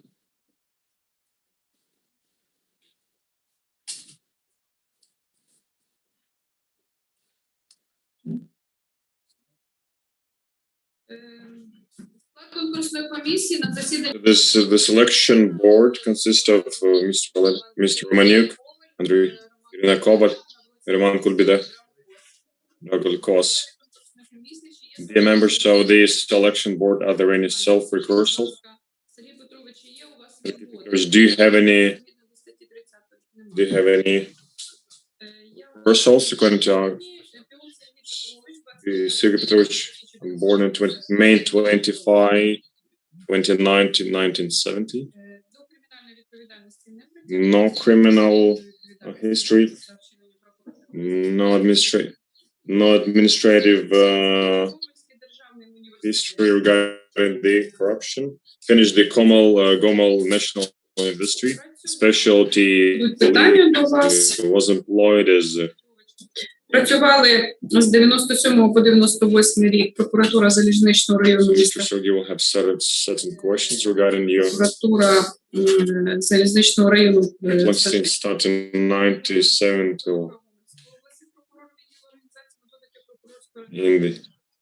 Is the intern of started at 2000 till 2005. You worked the prosecutor office of Gomel region in 2006, the central prosecutor's office of the Gomel city, then prosecutor's office of the Gomel region until 2011, 2014. So the law council of Chernigiv region and a self-employed person. Then you moved to Lord's office, so to Kiev region. Now you're deputy head of the department of the legal. І так само мета участі у конкурсі. Так, I'll clarify for the members of the commission.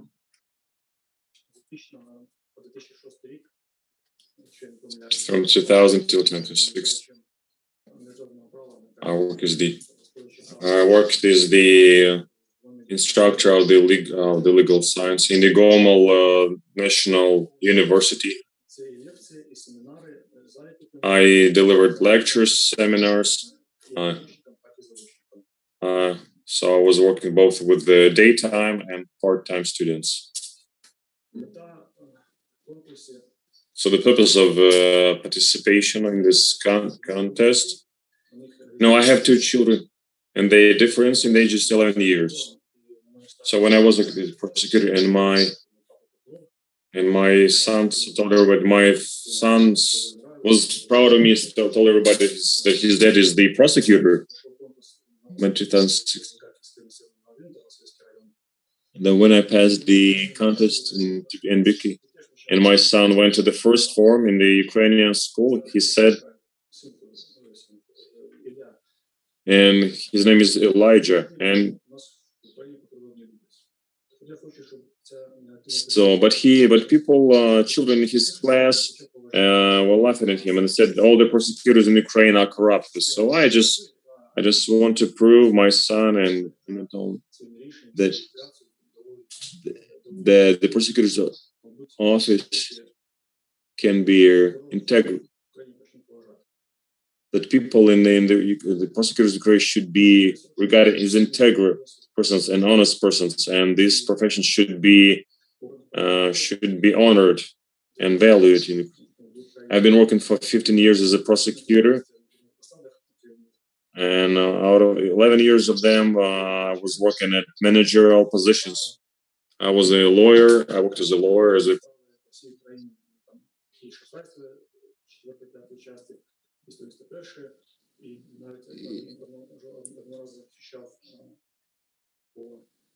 so I was involved in different cases, and I was a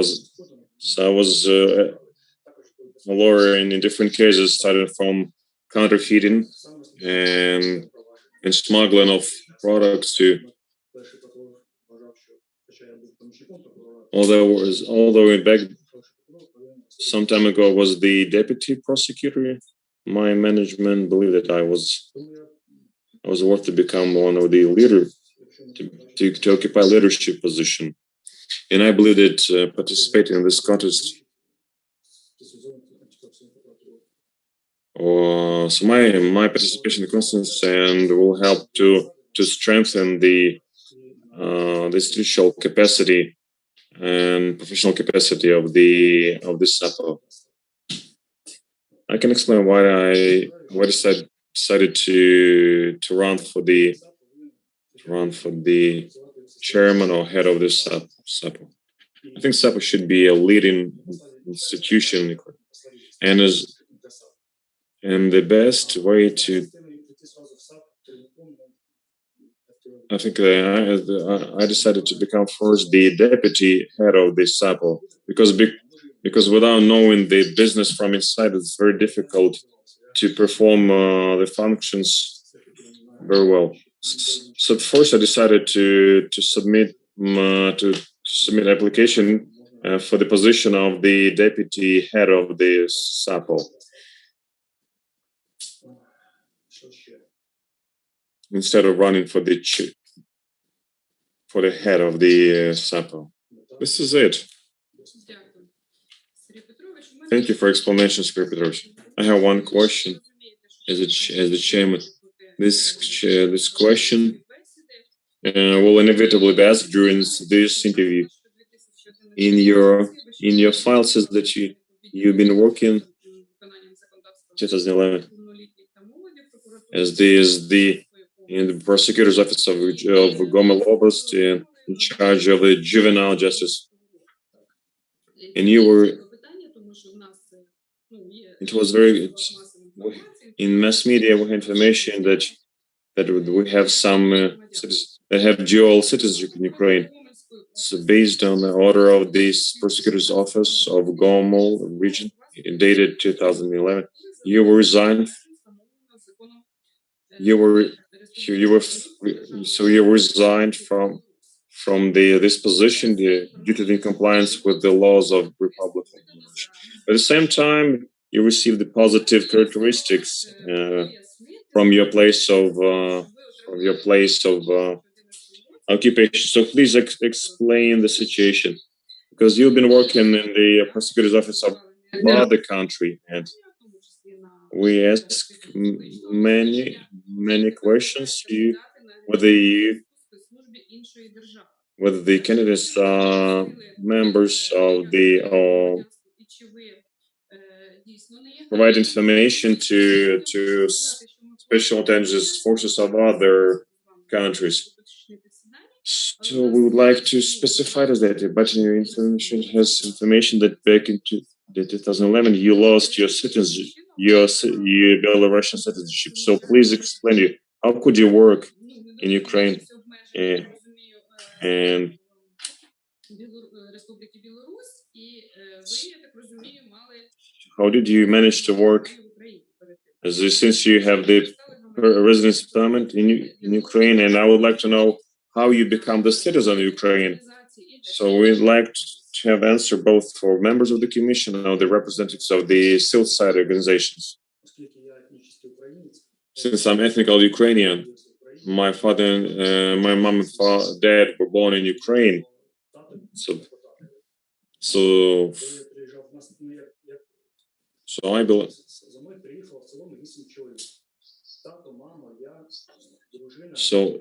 So together with me, 8 people moved from Belarus to Ukraine. It's my father, my mother, my wife, our children. Is it?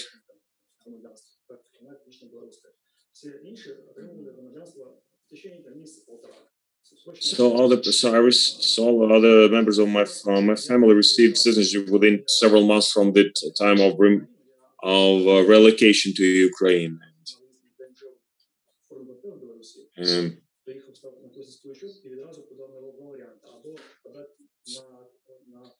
So when after coming to Ukraine, I applied for permanent residence and for citizenship as well. Since I'm ethnically Ukrainian, I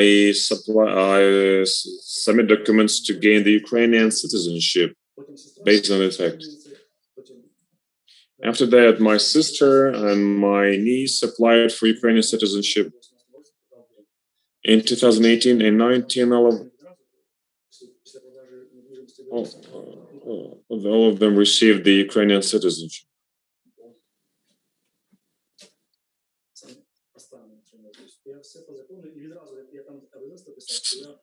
So in my letter explanation, I said it. I had Belarusian passport. So back then, the Belarusian passport was, I gave my Belarusian passport to Chernigiv migration office. And in 2015, when I occupied the position of the prosecutor in Chernigiv, I was assigned as the prosecutor based on information that I have Ukrainian citizenship. So we have different conclusions of NABU and CSO's information. They have diligent. We have different checks, and we cannot avoid asking this question. But I would like you to tell the commission and the citizens of Ukraine about your analysis. Until 2015, I constantly visited Belarus. Every year, I would visit Belarus 2 or 3 times. Last year, I didn't go to Belarus because of the COVID situation. But this year, I didn't go to Belarus because even my former colleagues told me, they didn't recommend it to go to Belarus because of the situation with the Lukashenko regime. So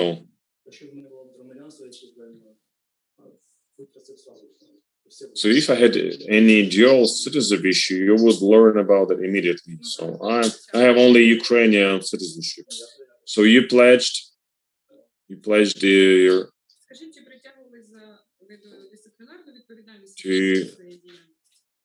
did you have any disciplinary proceedings against you as part of your professional activity?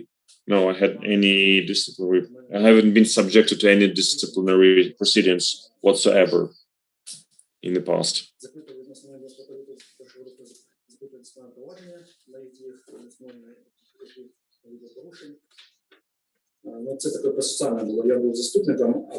So I was a deputy prosecutor back then, and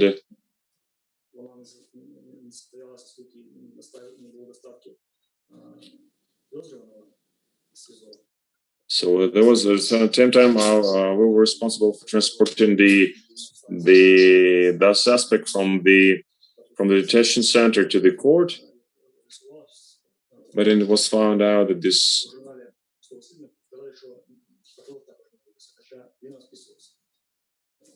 was I mean, he speaks very indistinctly. It's very difficult to understand what was said by the interviewed person. I apologize for the quality of translation.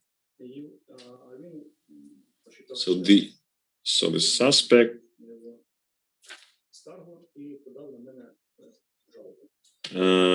filed a petition against me and his claim, and so, but the commission came to conclusion that there was no violation of the suspect's rights during this transportation.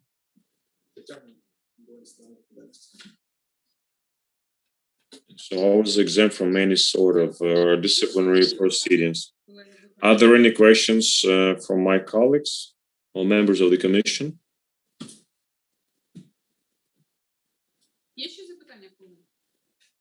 I have a question. Are there any questions from? Yeah, I have a question.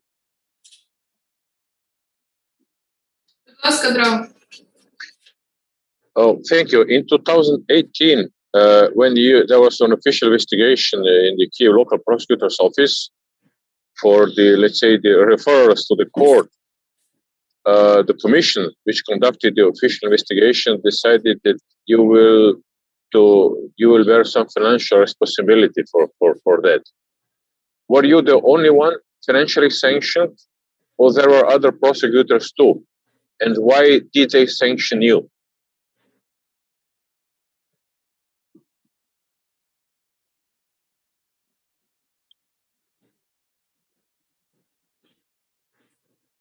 Я не розумію, для мене які санкції не були. Якщо мова йде, не розумію. I don't really understand the question. What kind of sanctions do you mean? Drago, did you hear the answer? What kind of,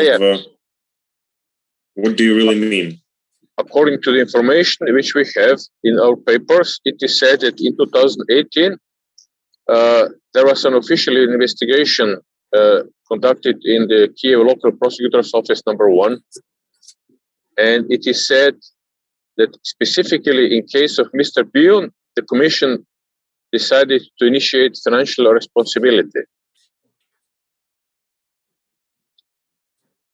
So this is in our documents, and that's why I'm asking this question.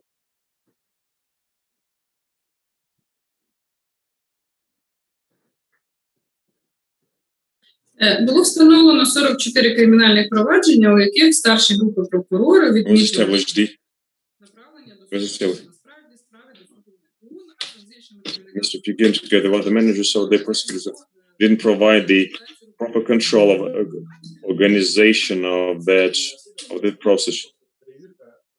But it wasn't any sort of investigation. It was just a check out of 44 proceedings. Most of them were investigated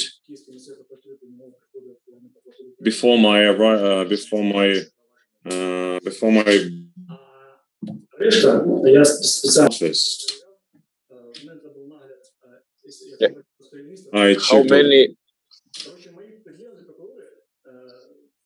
How many my subject prosecutors?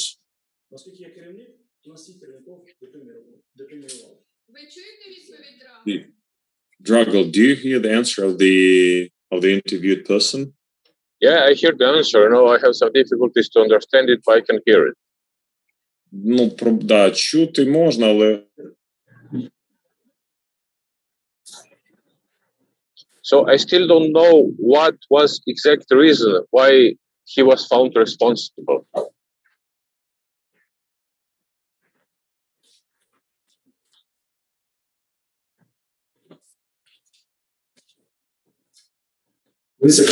Коли ми в 2015 році, тоді всіх керівників просили, ми всі пішли разом.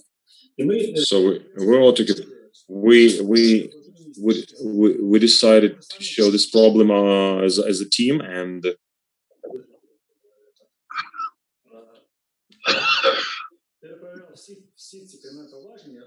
I checked all these criminal proceedings that were initiated by my subjects.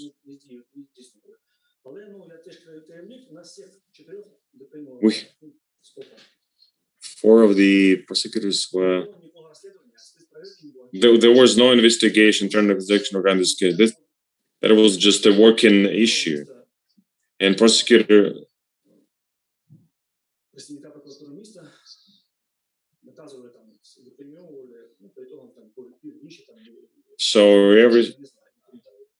So the prosecutors were supposed to receive the premiums for their work, and it was specifically concerning our district. Thank you. Are there any questions from your side, Drago? Oh, fine. Thank you. Дякую. Будь ласка, колеги, є ще запитання? Are there any questions? Colleagues, Mr. Roman, may I ask you a question? We have information that based on the mass media publication in 2017, during the searches in the house of businessmen, armor, ammunition was left in his house on purpose, and so one of the prosecutors that participated in that process, but you personally, as the manager, appealed against the decision of the court, and after a certain time, you recalled, you withdrawn that. Do you remember the story? Could you please comment this story? Why did you appeal first, and then you withdraw from the appeal? The appeal was submitted. So this person was in international search. This businessman. So ammunition was found during the search. As a deputy, I was responsible for international cooperation at that time, and the ammunition that were detected or found, and during the search, other persons and other officers were responsible for specifically for this search. So I wasn't present during this search, and I learned about it afterwards. Ось про саму екстрадицію апеляцію подавав не на обшук, а на відмову. So I appealed not against this search, but I appealed against his extradition. So during the detention, that the businessman provided documents that he was the citizen of Belarus, and he was registered in Minsk, but he provided false information that he has Ukrainian passport instead. Since I myself moved from Belarus, so I knew well about the legal way of coming to Ukraine and getting Ukrainian citizenship. So usually the person has to go to Belarusian embassy and then submit documents. But if the person is ethnical Ukrainian, he cannot get the citizenship immediately. He's entitled to become the citizen of Ukraine after 5 years. We have a special passport form in Belarus. It's called where you specify your parents, and the parents, if you have Ukrainian parents, then so we submitted the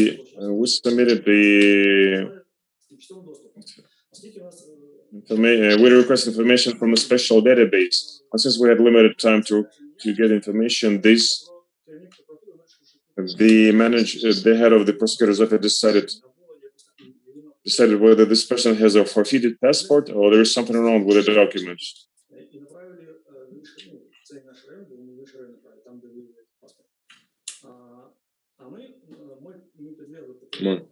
My subject officer sent the petition to arrest this person for 45 days. Then my subject,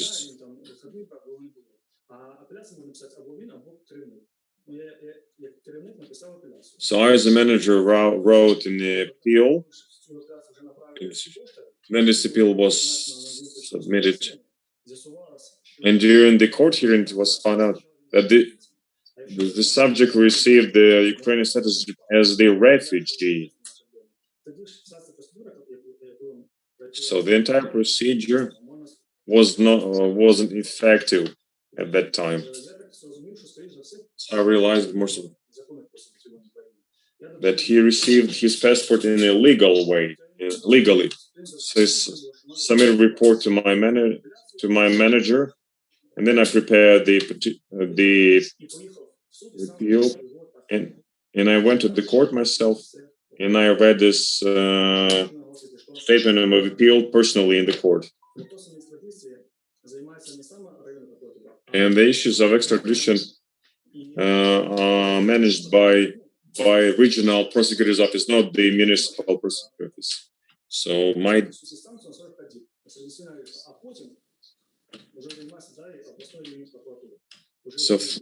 the person was supposed to be arrested for 45 days, and then after the arrest, it's the responsibility of the regional prosecutor's office to deal with that case. So mostly this case should be dealt with on the regional prosecutor's office level. So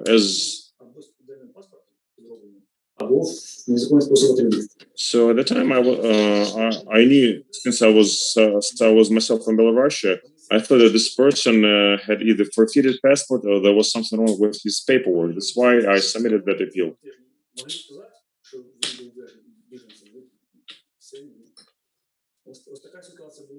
So that was the situation. Thank you for your answer. One more question. Did you wait to get Ukrainian citizenship for 5 years? Yes. Me? Person. I told you.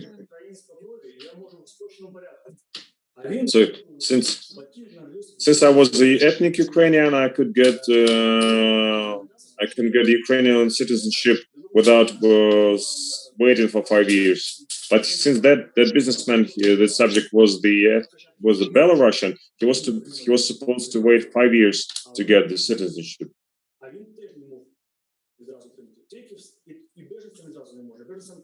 Even being a refugee, the person is not entitled to get the Ukrainian citizenship immediately. So there is some sort of waiting period to be observed. So that was the situation. Дякую. А скажіть, будь ласка, чи є Thank you. Do you have any documents? Do you have any confirmation of that your Belarusian citizenship is cancelled? When I submitted the application for Ukrainian citizenship, I specified in my application that after getting Ukrainian citizenship, I am obliged to refrain from my Belarusian passport and my Belarusian citizenship. So there is a confirmation that I'm not citizen. There is no specific confirmation that fact. Because if I were the citizen of Belarus, I was entitled to take part in this contest. I haven't been a Belarusian citizen for almost 6 years. Look, I received Ukrainian passport. After getting Ukrainian passport, I immediately signed a document that I received this passport. And this document is left with the Chernihiv migration office. Back then, in 2000, when I received the citizenship, Ukrainian citizenship, I didn't know that this issue will be raised 5 years later. So I didn't.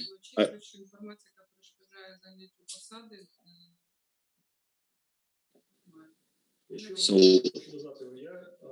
no information, indication that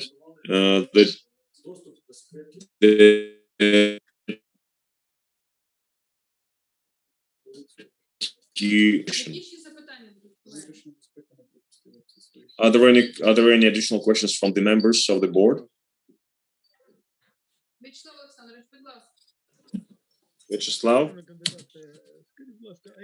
Dear candidate, Dear candidate. please let us know what immovable property you have and how did you acquire it? I have a land plot, 6 and 300 square meters.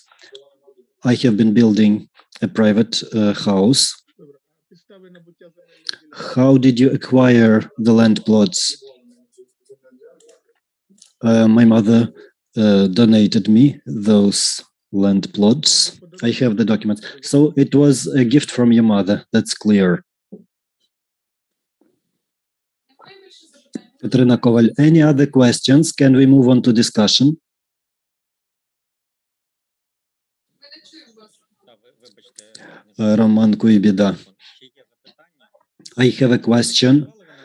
Please let us know, did you ever use drugs? When? Just in general, have you ever used any narcotics drug? I tried one time in the Amsterdam with my colleagues, with prosecutors. Yes, with local. So you were a prosecutor at that time? Yes. In the Amsterdam, there are coffee shops. They sell some products with small additions of marijuana. I told this during the polygraph test. Please let us know. Just wait a bit. I don't smoke. I don't use drugs. I just tried one time. And I don't use drugs. I don't even smoke.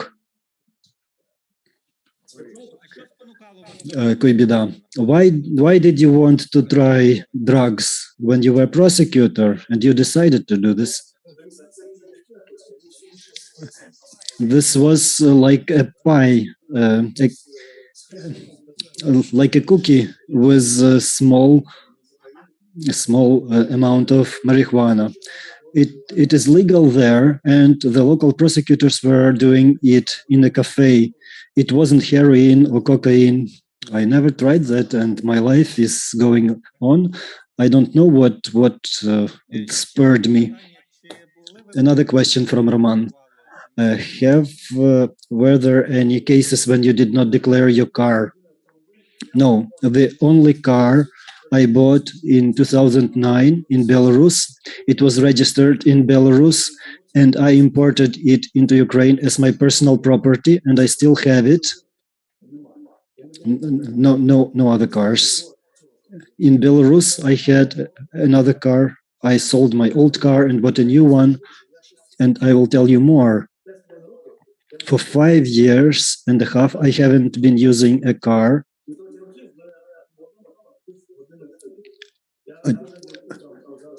Every day in the morning, I go on foot. I use subway. In 5 years, in the prosecutor's office, I used my car less than 10 times. Everybody knows that. You can check. My supervisors check it. I use public transport. I use metro. What did you say during polygraph test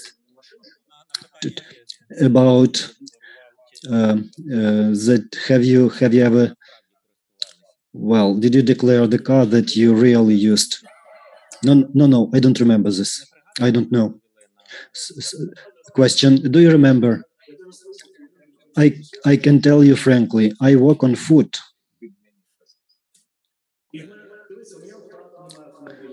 Look, my father doesn't have a car. My sister, my wife, they don't have cars. And Kuibida, thank you for the answers. Good job. We are discussing the criterion of integrity regarding the proper declaring.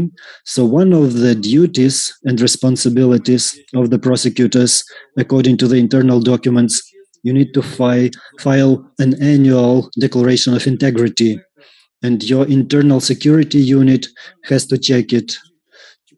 And Prosecutor General's office, did you file those report regarding the way of life, proper declaring, other circumstances that can raise doubts regarding the integrity of the candidate? Did you file those documents? Did you have any negative feedback on those documents? Well, yes, we provide those documents, and I'm sure that our internal security unit is doing their work, and I was never reprimanded for declaring from the NAPC, NABU, or other agencies. There were no questions about my declaring. I declare everything that I need. I came to the system in the year 15. I have an unfinished house. I have the same car. I'm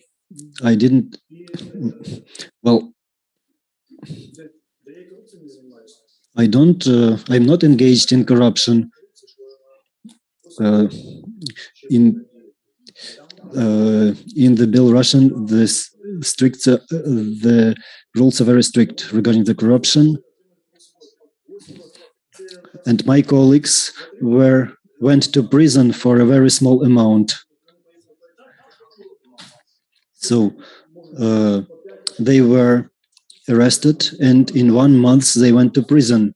Well, in Ukraine, they received in Belarus only $10, and they received prison time 8 years. While in Ukraine, the processes can go for 5 or 6 years. I didn't take any bribes in Belarus. I will not take any bribes in Ukraine. I have very long term of service, and I was paying all the necessary payments. I don't want even risk my life. I can retire safely and work. Katerina Koval, you can't say that you can retire and work as a lawyer. Response: I was working as a lawyer for 4 years. You often ask questions about the lawyers' rules, whether prosecutors are violating lawyers' rules. I never violate lawyers' rules because I myself used to be a lawyer. I am trying to be very objective with the lawyers, with defenders.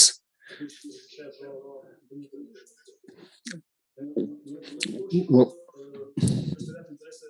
it was easier to represent the defendants rather than working as a prosecutor. Katarina Koval, any other questions? Olena Busol, do you remember how you got your lawyer's certificate? Which period was necessary? I became the resident of Ukraine, citizen of Ukraine.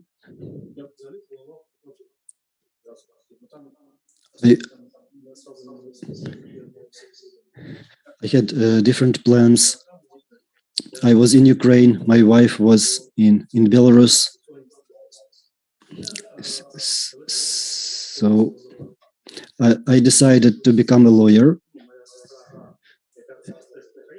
And my sister, who is in Ukraine, she was a lawyer in Belarus, and she is a lawyer in Ukraine. I was registered in Chernihiv region of Ukraine.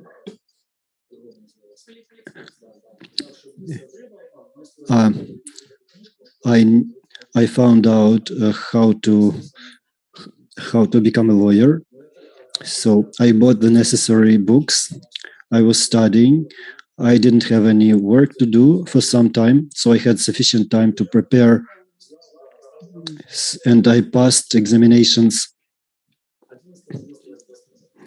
It was 11/11/2011. You received the certificate, and I What about internship? There was no internship necessary at that time. That's it. And from the year 12, I was working as lawyer. Another question from Roman Koibida. When you were in the Amsterdam in the year 18, so how did you get to Amsterdam?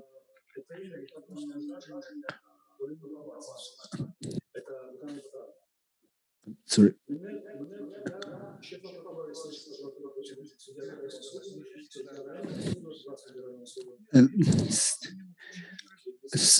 So we traveled. We traveled at the expense of the hosting party. They paid for our accommodations and meals. So this was a flight, a direct flight, right? Yes, it was a flight, Kiev, Amsterdam. While in Belarus, I also was on foreign trips to Istanbul as well. And a question: why is this trip not indicated? I don't know. When we go abroad, we make a report for traveling abroad. We are checked by our superiors. So this report is in the system of the prosecutor's office. There is an order from the prosecutors general. So I submitted. So what passport did you use during traveling abroad? I used a Ukrainian passport for traveling abroad.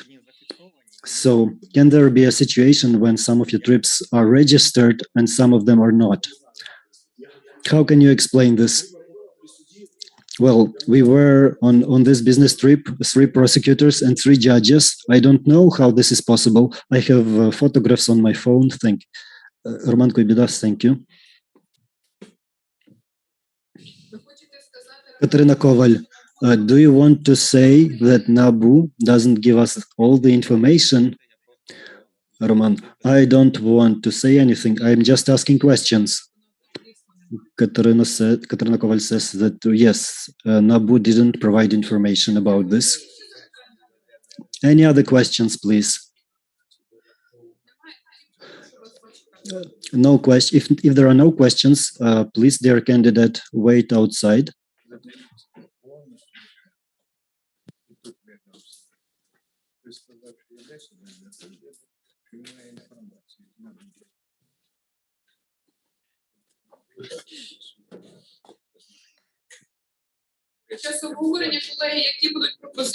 So during the discussion, do you have any suggestions, dear colleagues? Andrei Gujal, look, dear colleagues, look, I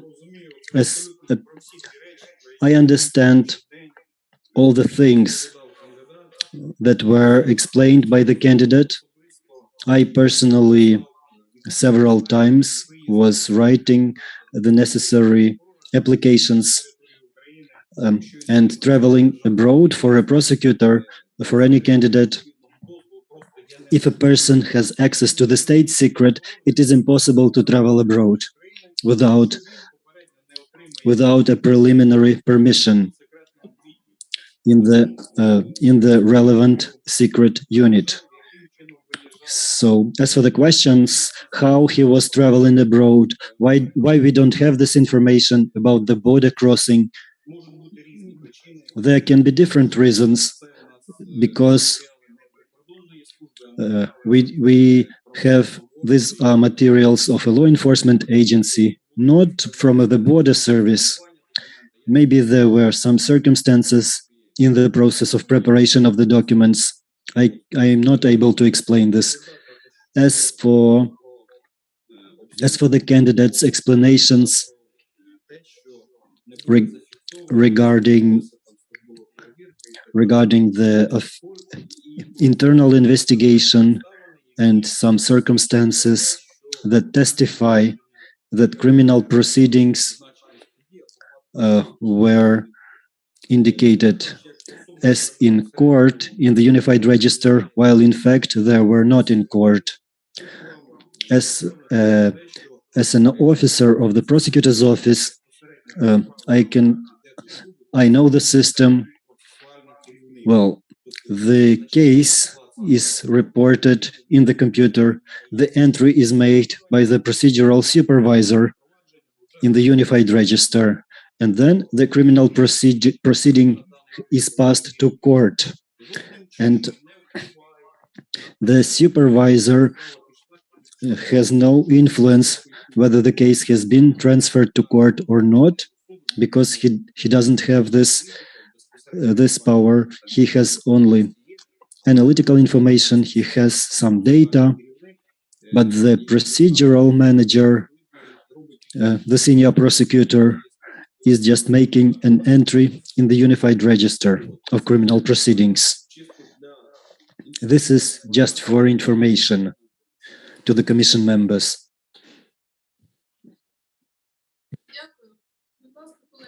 Dear colleagues, thank you. Do you have any other comments? Mr. Romaniuk. Dear commission members, dear colleagues, I was attentively following his answers, and it seems to me that he is sincere.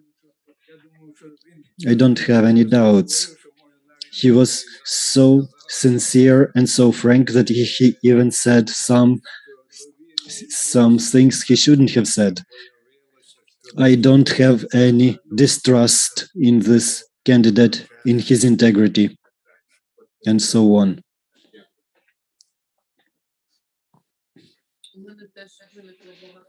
Olena Busol, I had a lot of questions when I was studying the documents, but after the responses, after the explanations, I was trying to catch something, but I couldn't.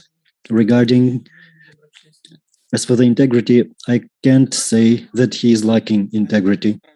Mr. Roman Kuibida, I have another opinion. There are a lot of questions that make me vote unfavorably.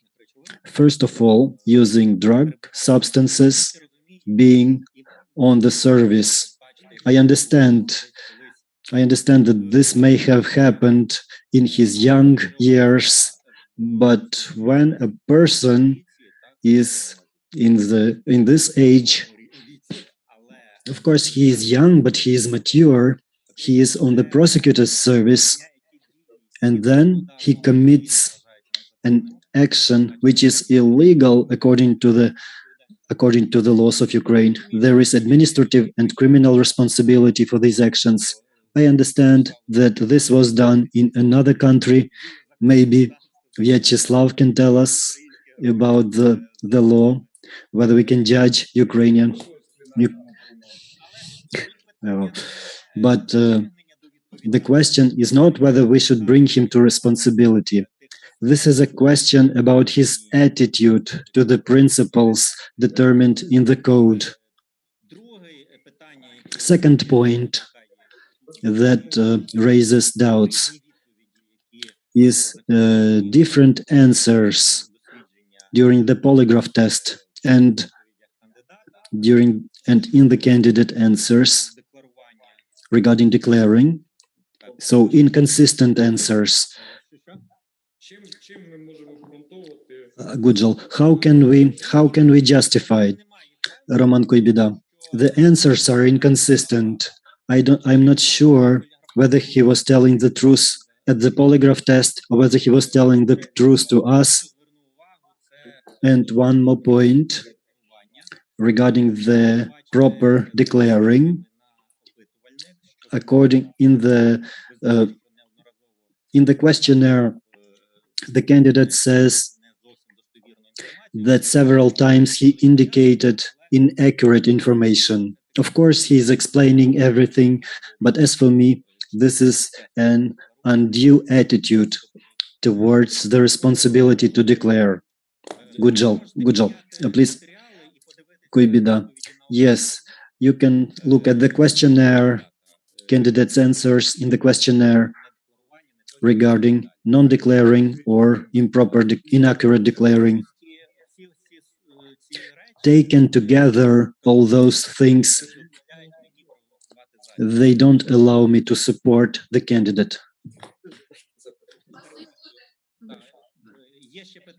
There are some other questions regarding the citizenship. For me, I still have doubts I'm not sure in favor of the candidate, because in our profiles we have different data, also inconsistent data in our different documents in the file. But the commission members can pay attention to this. Thank you. Katarina, Drago, do you hear us? Yeah, I can hear it. Can I ask a question to Roman? Будь ласка. Yes, please. Roman, you mentioned that he did something wrong in Belarus. You know, from time to time I have very bad connection, so I don't know exactly what you have in mind. What did he do wrong in Belarus?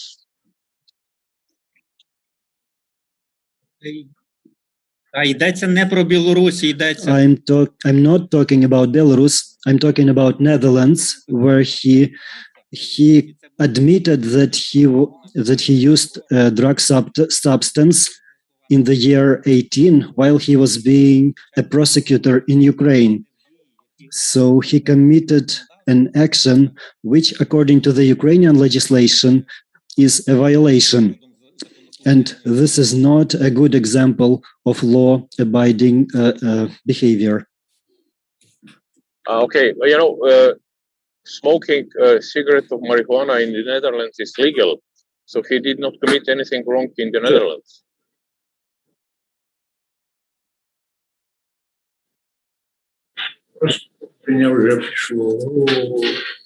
Драго, я можу погодити. Drago, I can agree.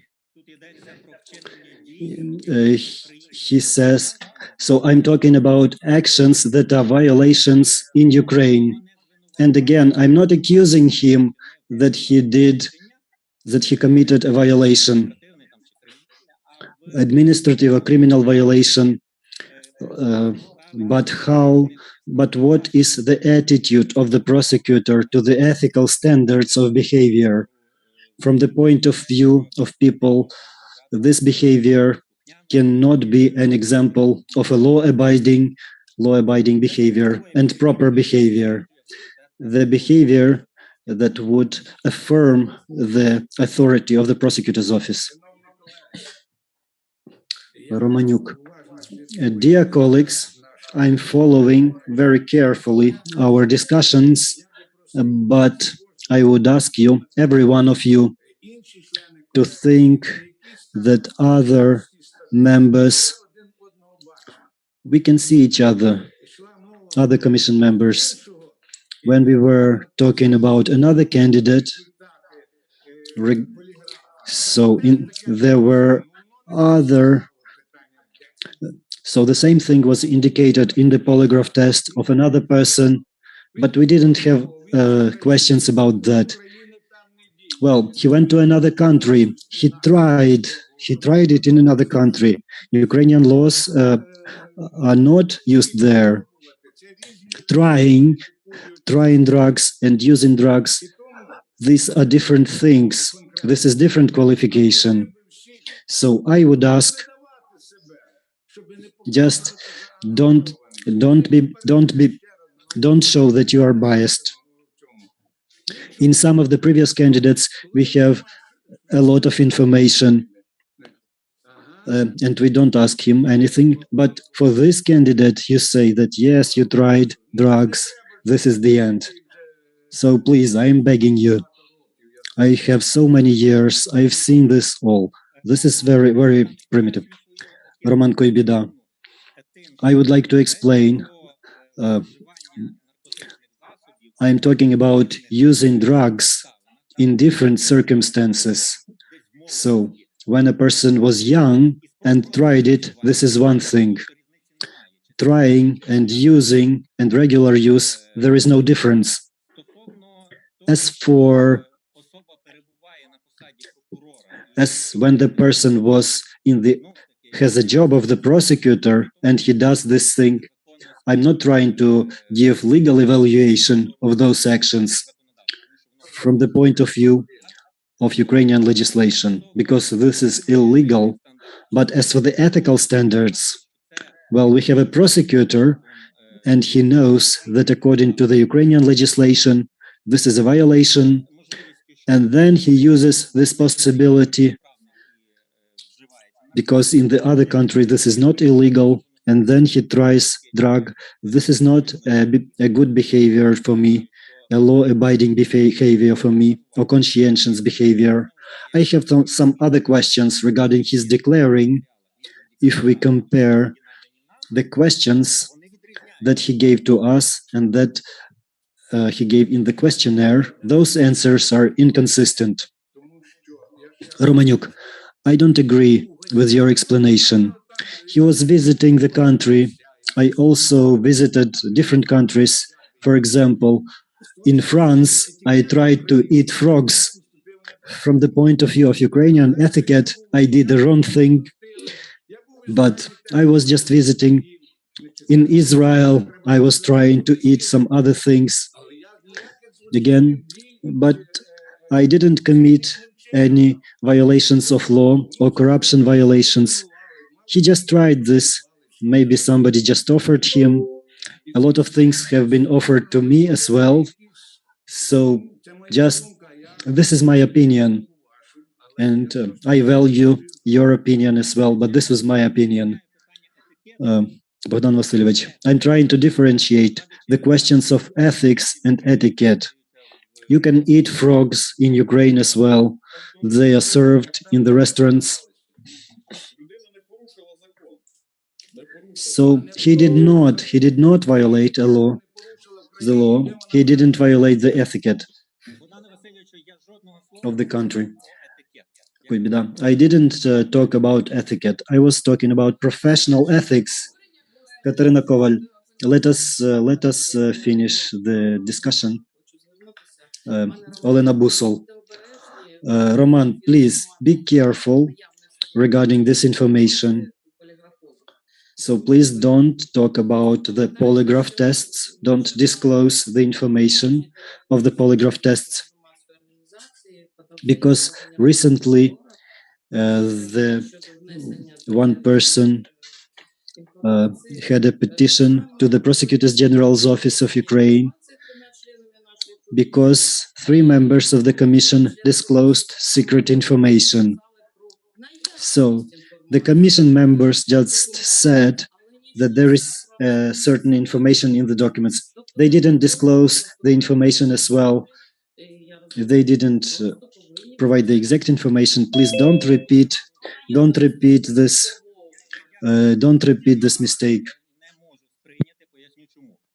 Thank you for the comment. I will explain. I was evaluating the answers to the questions that were provided to all of us, and I was comparing the answers with the materials that we have. Do you remember? I don't know. I don't know how to comment on this, but I haven't disclosed any information which was not disclosed earlier by the candidate during our interview. Katarina Koval, thank you, colleagues. I want to continue the idea of Elena Yurievna. I would like to tell those candidates who are making comments. So I would ask the candidates to provide their consent to disclose the information of the polygraph tests. Then we would lift a lot of questions from the society and from other organizations. One third of the candidates confirmed during the polygraph tests that they used drugs. I will not support these candidates on the same basis, among other things. Dear colleagues, if you have no other questions, we can move on to voting.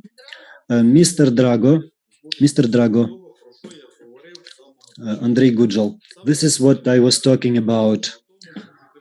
I emphasized that if we have this principle 5+2 or 6+2, or when we just have 2 candidates, or just 5, or just 2 representatives, this is not a selection.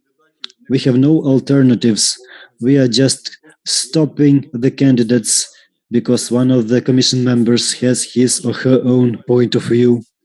This doesn't contribute to our good work. This doesn't contribute to the continuation of the competition by the candidates.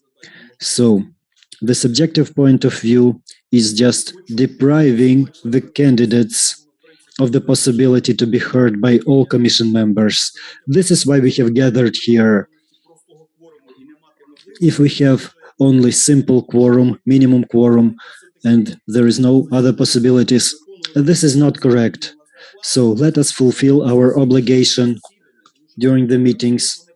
We need to, everybody of us has to attend the meetings because people are waiting other things from us. Dear colleagues, shall we make a break? Shall we wait for Drago? Because I'm begging you, let us respect each other's, let us respect the candidates. We need to plan the meeting. We need to participate.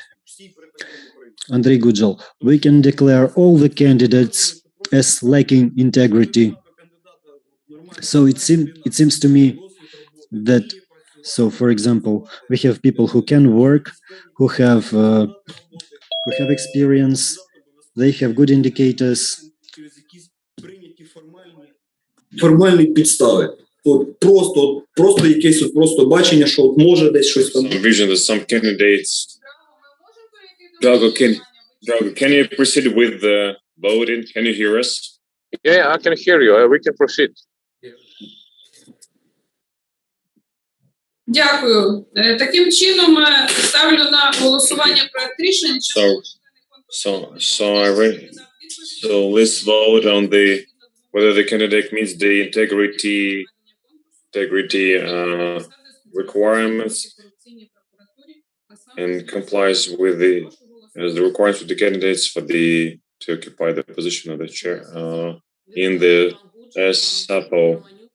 Votes for Mr. Buzol, Mr. Okay. I also say yes. I support the candidate. Yes. Yep. Голоси за, 1 голос від Ради прокурорів Драго Кос віддав, і від Верховної члени комісії for Drago Kos, and three votes in favor of the candidates from the Council of Lawyers, but still the decision is not taken. So it's not an effective process because the person without any work experience, without any, will pass our requirements. Yeah, maybe it's good because it's not spoiled. Yeah, but we need a person that will come to this position and will ensure the interaction between law enforcement agencies. But he's going to occupy a very high position that is totally different issue. So decision regarding the meeting, the complying with the integrity requirements has received the required number of votes. So decision is not positive.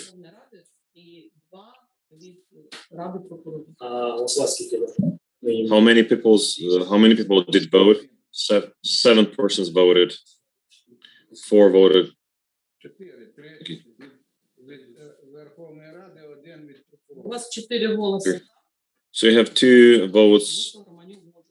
You have 2 votes for Mr. Drago Kos, Romaniuk, and 3 votes against you.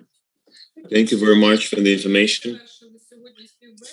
So we complete today's round of interviews. Tomorrow we have Semak, Igor, Semenik Alexei, and Sabadan. The interviews will start at 4:30. Mr. Sobole will be absent tomorrow. So does anybody have any? Drago, will you be available to participate tomorrow in our Yes. meeting? Yes. Тоді засідання завершено. So the meeting is completed. May use a minute of your time, dear members of the commission. I'm worried by the situation that we cannot come to a mutual decision and to make sure that we have quorum to continue the competition. So I'm not an unemployed person. I have a lot of work to do. I participate in different commissions, but so far I'm trying to participate. I'm not that young to come here, but I come. So I would encourage young members of our commission to think about the general good, and I encourage you to take active part in the work of this commission, on this election board. Our friends from mass media and other representatives of the public start to divide us. That the one member voted for one candidate, another member of the board voted for another candidate, and you see, I vote for different candidates. I have no, pre-selected candidates in my mind. So I encourage everybody to vote following this matter. So if you believe there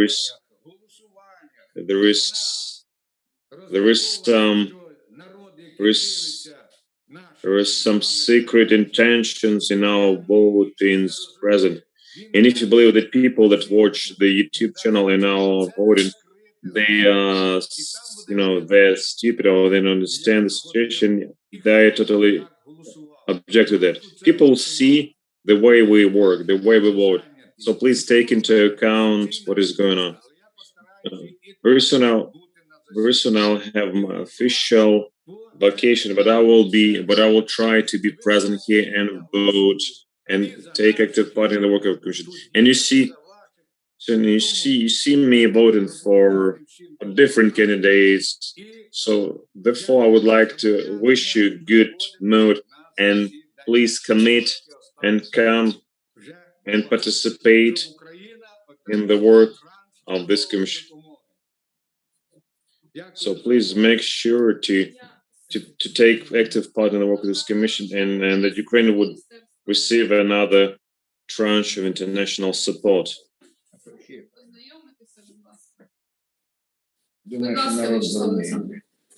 Alexandrovich, Miss Katerina,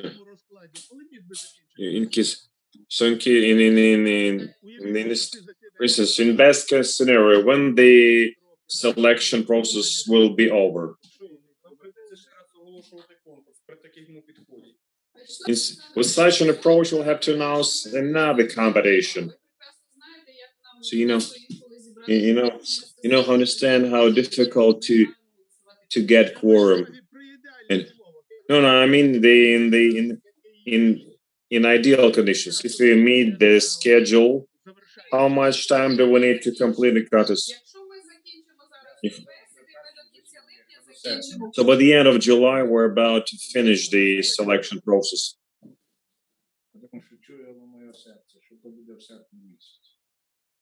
My personal opinion is that the process will be finished not earlier than August this year.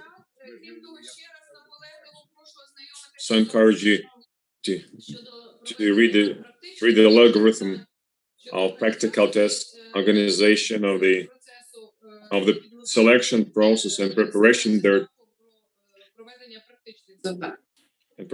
for the practical exercises. So please write your comments, and so we send the minutes of the meeting to the official email regarding the courtrooms. We prepare objections to the claims of the candidates that appeal against the organizational issues. So, colleagues, thank you very much for participation. Goodbye and